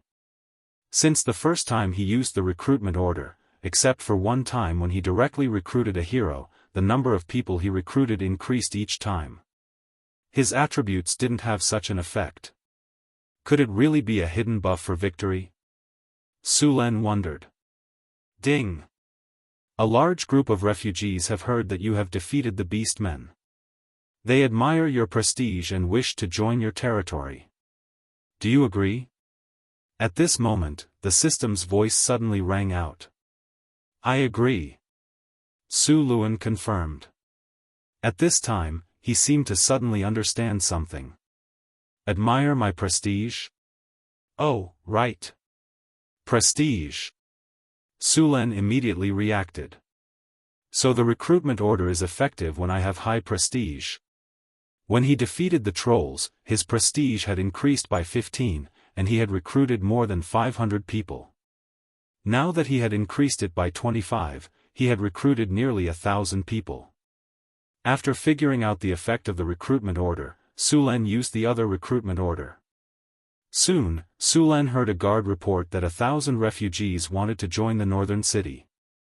After seeing this effect, Su Len finally understood the effect of prestige. The orcs had no choice but to withdraw some of their troops. This way, the pressure on Kalent city was greatly reduced. During this period of time, the orcs' continuous attacks had caused great losses to Kalent city. Of course, the orcs' losses were more than the humans. At this time, the kingdom's army finally arrived near Kalent city. The Pillar of the Empire, legendary Knight Went, had arrived 2 days earlier than scheduled. Marquis Airy of Kalent city heaved a sigh of relief. However, something surprising happened. The orc army didn't retreat after Marquis Winter arrived. Instead, they turned around and approached Marquis Winter's army of 100,000. On the walls of Kalent, Airy, Wayne, Gavin, and some other noble generals were shocked to see the orcs' actions. Are these beast men crazy? Although they are indeed very powerful, those are the elites of the kingdom, and there are at least 100,000 of them. Marquis Airy muttered to himself as he looked at the battle that was about to erupt outside the city. Something's not right. The situation isn't looking good. Have you guys noticed that the intensity of the orcs' attacks has decreased over the past 2 days? Wayne suddenly said. That's right, the orcs haven't reached the city walls in the past 2 days. The others suddenly reacted. Oh no, the orcs are doing this on purpose. They've been conserving their strength for the past 2 days and waiting for the human army to arrive. One of the generals said with a pale face, in order for the kingdom to speed up the dispatch, we have been saying that the situation is dangerous. That's why the army led by Marquis Winter is actually a tired army. After hearing the general's explanation, these people immediately reacted. After all, they lived in the northern provinces and often had to fight. The nobles weren't as rotten as the nobles in the south. They had been on the battlefield and had all kinds of battle knowledge. Now that they were reminded, they completely understood the orcs' wishful thinking. They had made up their minds to launch a decisive battle while the human reinforcements were still unsettled. After seeing the approaching orc army, Marquis Winter also realized that he had made a fatal mistake in order to rescue his people. At this moment, a group of tall figures walked out of the orc camp. Seeing these figures, both the soldiers of Calent and the soldiers of Marquis Winter couldn't help but gasp. Mammoths! They're mammoths! 200 tall mammoths ran out from the orc camp. These mammoths were 5 meters tall, and their bodies were covered with a thick layer of fur. Their thick and sturdy legs were like pillars, and their fierce and sharp tusks were 3 meters long. These mammoths were powerful beasts that lived in the northern wastelands. Each mammoth weighed at least 20 tons. They were also one of the few beasts that could go head-to-head with a land dragon. There were 3 beastmen riding on each mammoth. One beastman held a long machete, one beastman held a long spear, and the last shaman was in charge of beating war drums to control the mammoths. The appearance of more than 200 mammoths immediately caused a commotion. Many soldiers even turned pale with fright. These prehistoric beasts were too oppressive. Although there were only 200 mammoths, the vibrations they created when they walked were greater than the movements of thousands of heavy armored knights. These mammoths were also equipped with simple armor, and there were also some sharp weapons tied to their bodies. The war drum sounded, and the mammoths began to charge. The human reinforcements, who had yet to recover from their rapid march, felt their limbs turn cold when they saw the orc mammoths charging at them. Their bodies went soft, and their faces turned pale. The mammoths roared. The entire battlefield could hear the tyrannical aura in their roars. In the face of a 5 to 6 meter tall behemoth that weighed dozens of tons, charging at you like a heavy tank, it was as if you were facing a huge tank. What would you do? Stay where you were and be trampled to death, or run far away? Under the control of the orc shamans, the 200 mammoths charged into the vanguard of the human reinforcements. Then, an extremely tragic scene appeared before everyone's eyes. The vanguard of the human reinforcements was instantly torn apart by the mammoths. Then, these behemoths began to slaughter. The long trunks of the mammoths directly rolled up a heavily armored soldier and threw him more than 10 meters away. He then heavily smashed into the ground.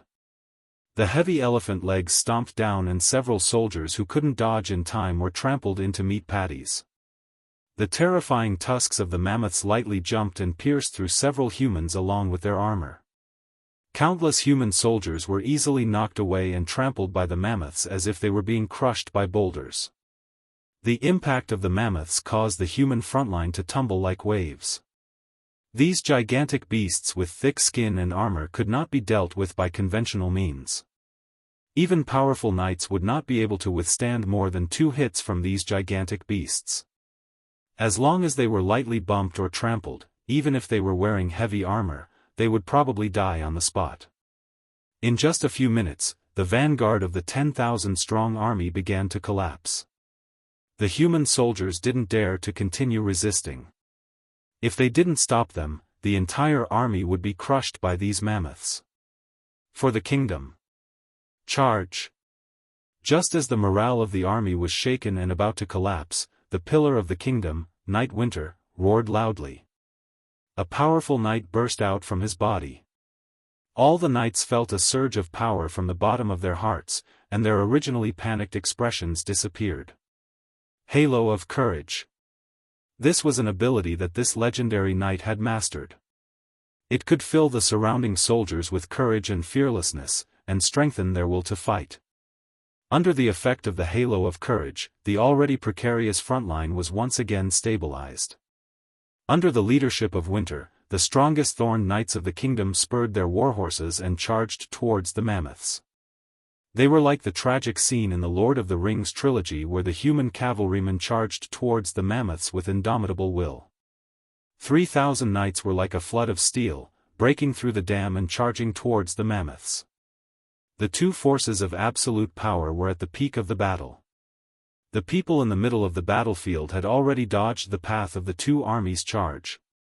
As for those who couldn't dodge in time, they were already dead under the feet of the mammoths. The distance of 1,000 meters was covered in the blink of an eye. The strongest knights of the human kingdom and the strongest army of the orcs had their first clash. Ice Storm. On top of the mammoths, the shaman riding the mammoths suddenly roared. The war drums roared and a powerful energy appeared on the battlefield. Ice appeared and began to spin rapidly. A dozen ice storms appeared in front of the charging knights and directly froze the human knights into ice sculptures. Even the warhorses were torn apart by the ice blades. The charging warhorses fell down, and the knights behind them who couldn't dodge in time fell down as well. The moment the knights fell to the ground, their necks or legs were broken. They were then trampled to death by the warhorses behind them. However, this didn't stop the knights from charging. The leading knight, Winter, roared. The lance in his hand carried a powerful force and instantly pierced through the mammoths that were charging towards him. The lance directly pierced through the mammoths' heads and then into its huge body. Suffering such a heavy blow, the mammoths let out a mournful cry, staggered, and then fell down with a loud bang. However, there weren't many experts in the Knight Corps who could kill the mammoths as easily as he did. Most of the knights could only cause some minor injuries to the mammoths before they were swept away, knocked away, or trampled into a pile of mud by the mammoths. In the knights, some of the commanders also began to roar. The lance in their hands was directly thrown out. The powerful force made the lance pierce through the mammoths' bodies. The huge pain made these behemoths couldn't help but roar. More knights took the opportunity to stab more lances into the mammoths. After continuous heavy injuries, the mammoths finally couldn't hold on and fell to the ground with a loud bang. Chain lightning. A bolt of lightning burst out. A powerful electric current jumped between the knights. A dozen knights were electrocuted and trembled all over. Then, they were trampled into meat paste by the mammoths.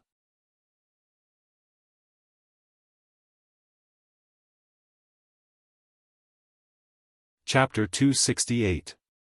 War Trample. The strongest mammoth raised its head and roared. Its voice resounded throughout the battlefield. It raised its two thick front legs and stomped down heavily. Boom! A muffled sound, like a muffled thunder in the winter, was low but shocking. The hard ground was cracked by the war mammoth, and a yellow light spread out from the war mammoth's body. The surrounding human knights only felt the ground shake, and the warhorses panicked. For a moment, the charging formation was disrupted, and some warhorses even lost their footing and fell. More than 200 war mammoths used war trample at the same time. It was as if an earthquake had occurred on the battlefield. The human knights who were in the middle of their charge were interrupted. Bursting fireball. Orange-red fireballs flew out from the human frontline and smashed into the mammoths. The fireballs exploded, and a scorching heat wave spread out. The mammoths that were hit by the fireballs cried out in pain. The flames continued to burn their bodies, and the intense pain made these mammoths very crazy. They charged left and right, and directly threw off a few orcs on their backs. Under the burning flames, the mammoths became even crazier. They even collided with another mammoth next to them. The two mammoths collapsed. The battle became more and more tragic. The human knights suffered heavy casualties. The mammoths were huge creatures with thick skin and thick flesh. They were also wearing simple iron armor. Their impact was unparalleled. These mammoths had thick skin and thick flesh. Ordinary soldiers wouldn't be able to cut through them even if they were armed with sharp weapons. Only a knight-level expert could pierce through the mammoth's defense with the help of the horse's impact. Even so, they could only penetrate a few inches into the mammoth's skin. This kind of injury wasn't fatal to the mammoths. Moreover, the mammoths had been fed many kinds of magic potions by the orc shamans. Their vitality was very strong. The mammoth's powerful trunk swept out, sending a knight flying for over 10 meters. There was an obvious dent in his chest armor made of fine iron, and blood gushed out from his mouth. There were even pieces of his internal organs mixed in the blood. It was obvious that he would not be able to survive. The sharp tusks of the mammoth were even more ferocious and terrifying. Any warhorse that was struck by the tusks of the mammoth would have its stomach ripped open. The body of the warhorse would also be sent flying. Even the plate armor of the knights would be easily torn apart by the mammoth's sharp tusks. Apart from that, the mammoth's most powerful weapon was its stomp. With a weight of more than 10 tons, both the rider and the horse would be trampled into meat paste. The spearmen and swordsmen on the mammoths weren't to be trifled with. They were usually the bravest warriors in the tribe. Their average strength was at the knight rank. Some of them were even at the level of a grand knight. The long weapons in the hands of these orc warriors were long. Although the speed of their swings was a bit slow, they were unstoppable. When they chopped down, many of the charging knights were cut in half by these orc warriors using these long weapons along with their armor. The human archers kept shooting at these mammoths. Wave after wave of arrows rained down. However, the damage caused by these arrows was almost negligible to the mammoths. When the arrows pierced their skin, it looked more like the mammoth's long hair. After seeing the limited effect of attacking the mammoths, many knights began to aim at the orc warriors on the mammoths. Although these orc warriors weren't weak, they didn't have the thick skin of the mammoths. Their armor couldn't withstand the powerful attacks of the knights. For a time, the casualties of the orc riders began to increase. The battle had reached its climax. The orc army relied on the charge of the mammoths to tear apart the human army's defensive line. Behind the mammoths, a large number of orc soldiers followed closely. The human knights stubbornly blocked at the front, but the two flanks were gradually unable to resist. Originally, the human reinforcements had traveled a long distance. After arriving at the battlefield, they didn't even rest and directly entered the battle. This was a cruel test of the soldiers' physical strength. In the face of the orcs' charge, the human army's counterattack was powerless. The two flanks of the human army were defeated by the orcs' attack. Seeing this, the nobles of Cult City couldn't sit still. If the reinforcements outside the city were defeated by the orcs, Cult City wouldn't be able to hold on. The only reason Cult City didn't collapse was because they knew the kingdom's reinforcements were about to arrive. If the reinforcements failed and retreated, Cult City would lose foreign aid. Without reinforcements, the morale of Cult City would collapse. When the orc army besieged the city, Cult City would most likely fall. Seeing this, Marquis Airy quickly made a decision. He took the initiative to attack.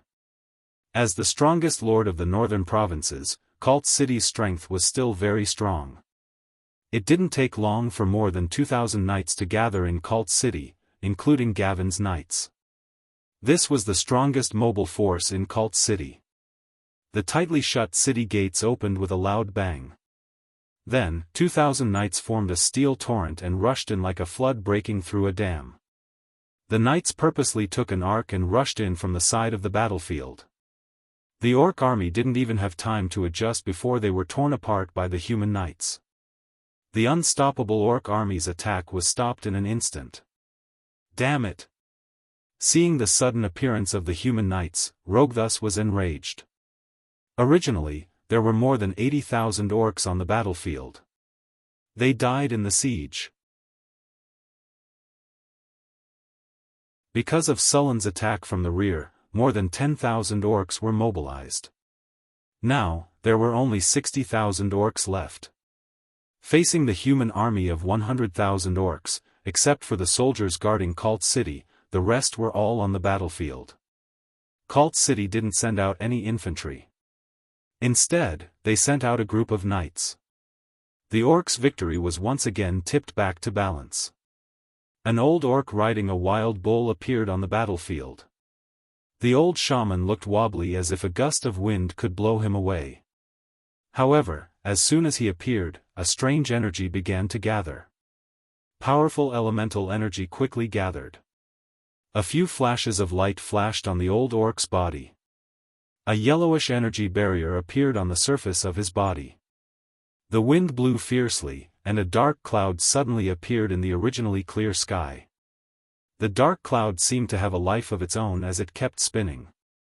A large amount of lightning flashed in the dark cloud vortex, and a large amount of lightning swam in the air.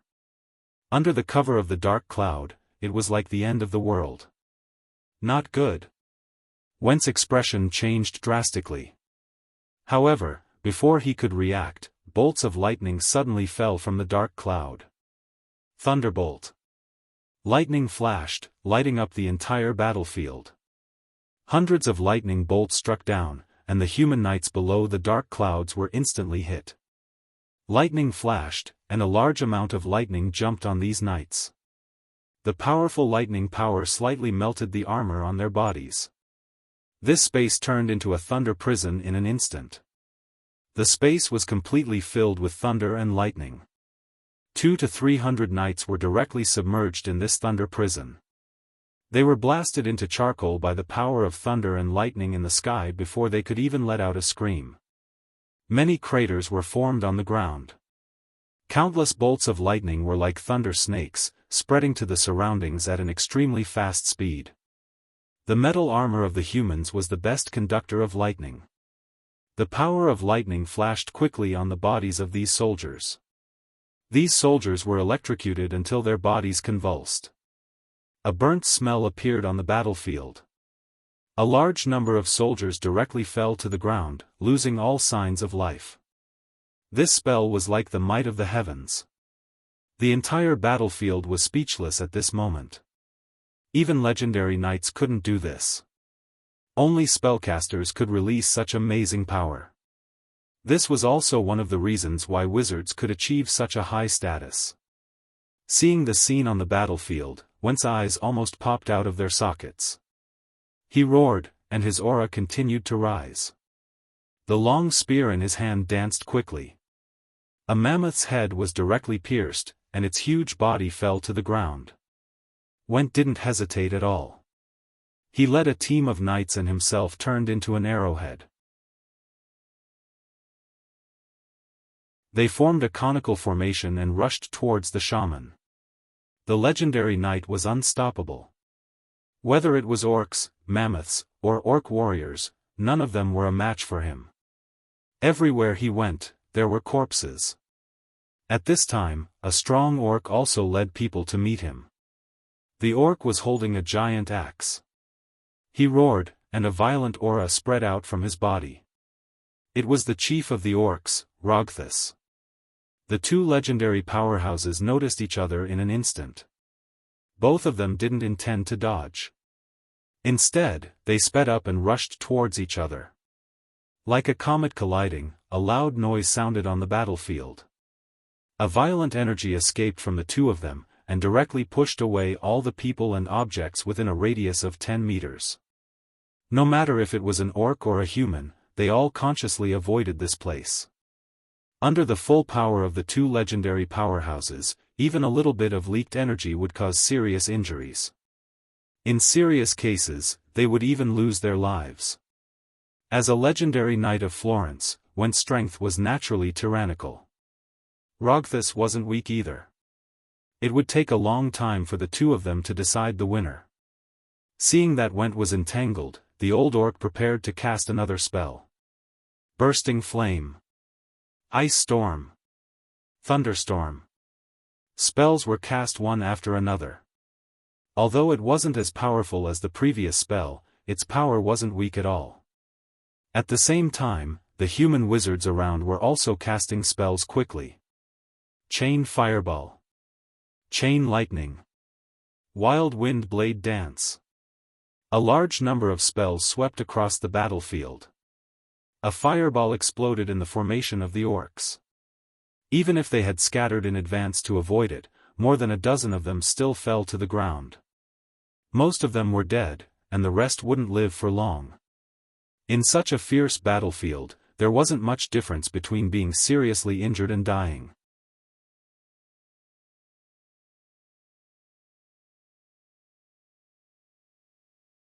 Chapter 269. While the battle was going on in Cult City, Sulan had already left Blackstone Fortress with his army. He didn't plan to be the main force in this battle, but he could still get some benefits from it. In a battle of this scale, a few thousand people from northern Battlefront City wouldn't even be able to cause a few ripples. Therefore, he had to be careful. On the battlefield of 200,000 people, the flames of war spread for more than 10 kilometers. Su Luan did not get too close to the battlefield. At this time, all kinds of elemental energy were constantly released on the battlefield, which made Su Luan feel frightened. The orc shamans had already made their move, and the human wizards were not backing down either. Su Luan could already sense at least 4 legendaries on the battlefield. As soon as the orc shaman made his move, a middle-aged priest stepped up. At the same time, more than 10 wizards stepped up to help. Even so, they could barely hold on. Fortunately, the remaining adepts and priests were much more powerful. They gradually suppressed the orc shamans. Su Luan's heart shook when he saw the beastman mammoths charging. These things were simply weapons of war. If these 200 mammoths were to charge at the Northern Citadel's army, then even if the Northern Citadel's army could resist them, they would suffer heavy losses. It was even possible that the entire army would be wiped out. 1 or 2 of these mammoths were easy to deal with, but once there were enough of them, they would be unstoppable. Sulan was curious about the orcs' plan. He didn't expect them to have such a trump card. If Marquis Winter didn't make a prompt decision to lead his knights forward, the entire human army would have been crushed by these mammoths. If the orcs had 500 mammoths, even Marquis Winter's knights wouldn't be able to hold on. These mammoths were powerful creatures on par with the land dragons. Although the human knights managed to stop these mammoths, they still suffered heavy losses. Out of 3,000 knights, it would be a miracle if a third of them could survive. No matter how this battle turned out, the Kingdom of Florence had suffered heavy losses.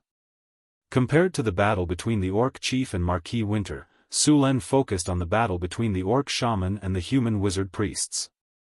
Both were legendaries, but the shaman was powerful enough to suppress a legendary priest and several great wizards. Other than being able to use divine spells, this shaman was also a wizard. His casting speed was shockingly fast. Bursting Fireball. Hold Human. Disintegrate. Dimensional Slash. One spell after another was cast. The humans were even running for their lives. There were even a few warriors who joined forces and used counterspell to interrupt his smooth casting. However, it was obvious that 3 of the magi were pale, and traces of blood flowed out from the corners of their mouths. This was the backlash from counterspell. Their intelligence was lower than the orc shamans. Fortunately, the human spellcasters outnumbered the orc shamans. Together with the priests from the temples, the human spellcasters had a slight advantage. After the 2,000 soldiers from Cult joined the battle, the balance of the war finally shifted in favor of the humans. More than half of the 200 mammoths had fallen under the fearless attacks of the human knights. The humans had also paid a heavy price. On the right side of the battlefield, the elite beastman warriors were brandishing their heavy spiked clubs as they broke through the human defensive line. These fearless beastmen endured the spells and charged forward. Many of the beastmen had already been burnt black, but they were still crazily swinging their spiked clubs. Some wolf riders wandered around the edge of the battlefield. Since Sulen killed 3,000 orcs, there were only 4,000 wolf riders left. These wolf riders swung their machetes and followed the orcs into the human formation. Then, they tore the human formation apart bit by bit. The human spearman formation was directly broken through by the wolf riders. In a short period of time, the human spearmen were divided into a dozen groups. If there were no accidents, these human spearmen would soon be devoured by the orcs. However, at this moment, fireballs fell into the wolf riders. The violent explosion sent more than 10 people flying. A wolf rider instantly twisted his body and hid beside his wolf. The wolf was blasted into a bloody mess on the spot. He was also sent flying for more than 10 meters and fell heavily. Before he could struggle to get up, a long spear had pierced his throat. With the support of the wizards, the human spearmen launched a counterattack against the wolf riders. Asterisk clang. Asterisk a loud sound was heard. Roges's figure descended from the sky and swung his giant axe. Marquis Winter held his spear with both hands to block, but the result was that he was sent flying a few meters away with his spear. The orcs could suppress the humans in terms of strength. This was true even for legends. The only human race that could compete with the orcs in terms of strength was the barbarians. Marquis Winter stomped hard on the ground to stop himself from falling back. He then roared and rushed up.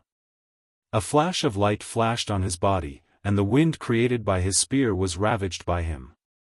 Dang dang dang. Sounds of collisions rang out one after another as intense energy surged out from between the two of them. Under a series of rapid attacks, Rogessus couldn't dodge in time and was directly hit. However, the injuries weren't serious. The fierce battle also made Marquis Winter's hand that was holding the spear slightly tremble. Very good, I'm going to twist your head off and use it as a wine vessel. The orc chief roared with blood all over his body. Marquis Winter let out a low roar. All the muscles on his body bulged, and twisted blue veins appeared. A bloodthirsty light flashed in his eyes as he said, "You will become my stepping stone to become stronger." Bloodthirsty rage. The orc chief roared, and the energy on his body rose again. His eyes had turned completely red, and his already tall body began to expand again. Roar. Rogessus looked at Winter, and his eyes were filled with killing intent. He then rushed up with his giant axe. The giant axe tore through the air and swept over with a sharp whistling sound. There was not a single soldier within a few dozen meters of the two sides. This kind of battle was not something that anyone could interfere with. Anyone who got close might be implicated. In his berserk state, Rogessus' strength became even more powerful. As soon as Winter came into contact with him, his entire body was pushed back by a powerful force. Facing this situation, Winter's expression changed, and the energy in his body also erupted. Even so, he was still pushed back by the orc chief's attacks. Following the orc chief's roar, the giant axe heavily smashed down. Winter's expression changed greatly, and he rolled forward to dodge. The giant axe smashed into the ground, and a 10-meter-long crack appeared on the ground. After dodging this attack, Winter didn't relax at all. The spear in his hand flashed with light. Berserk assault. His body suddenly sped up several times, and before Rogessus could completely turn around, he instantly stabbed out. The distance of 10 meters was crossed as if he had teleported, and the spear fiercely stabbed into Rogessus' back. A sharp pain came, and Rogessus waved his arms, and a fierce expression flashed across his face. Whirlwind slash. His gigantic body spun rapidly under the influence of the giant axe. He didn't seem to care about the terrifying wound that the spear had left on his body. The giant axe swept out horizontally, causing blood to splatter everywhere. A figure quickly retreated, but even though he was already moving at an extreme speed, the sharp giant axe still swept across his chest. Marquis Winter's body flew back, and he rolled before crouching down. A large amount of blood gushed out from the terrifying wound on his chest. The white bone stubble made one's heart tremble, and one could even clearly see the squirming organs inside the wound. This attack almost cut Marquis Winter in half, but the orc chief didn't have it easy either. A terrifying wound appeared on his back, and one could even see his spine. However, with the powerful body of an orc, this kind of injury wasn't fatal. Soon, the surrounding muscles contracted, and the wound gradually stopped bleeding. At this moment, the Beastman chieftain let out a crazy roar as he brandished his great axe and rushed towards Marquis Winter. The great axe was as big as a millstone, and it looked like a light toy in his hands. Winter's face changed when he saw the giant axe coming towards him again. The wound on his chest had greatly affected his body's flexibility, which was very deadly in battle. While Winter was in a tough battle, the human army began to counterattack with the help of the wizards. The 200 war mammoths had all been killed, and the human knights had also suffered heavy casualties. However, without the war mammoths, the remaining human knights began to charge again. The orcs no longer had any powerful soldiers that could stop the charge of the human knights. The knights of Cult City had merged with the reinforcements, forming an army of 2,000 knights. The knights charged again like a flood of steel, rushing towards the orc army with unstoppable momentum. The orc warriors swung their spiked clubs, wanting to fight back, but the warhorses rammed into their chests. The full-body armor of the warhorses carried a force of a few tons. Even the strong bodies of the orcs could not withstand it. The ribs in front of their chests were directly broken, and blood spurted out like a fountain. Then, the orcs were trampled by the huge hooves of the horses. The charging knights carried an unstoppable momentum as they charged into the orc army. The orc army was retreating under the charge of the human knights. Spells exploded one after another, and the orc army was on the verge of collapse. Even if the orcs resisted with all their might, they were still like waves in the ocean when faced with the charge of the human knights. They were so insignificant. More orcs began to retreat. P.S. I forgot to post after writing. Fortunately, I discovered it in time. You're tuning in to the Unparalleled SwordWill YouTube channel. Don't forget to subscribe and join us on this journey to catch the most captivating stories.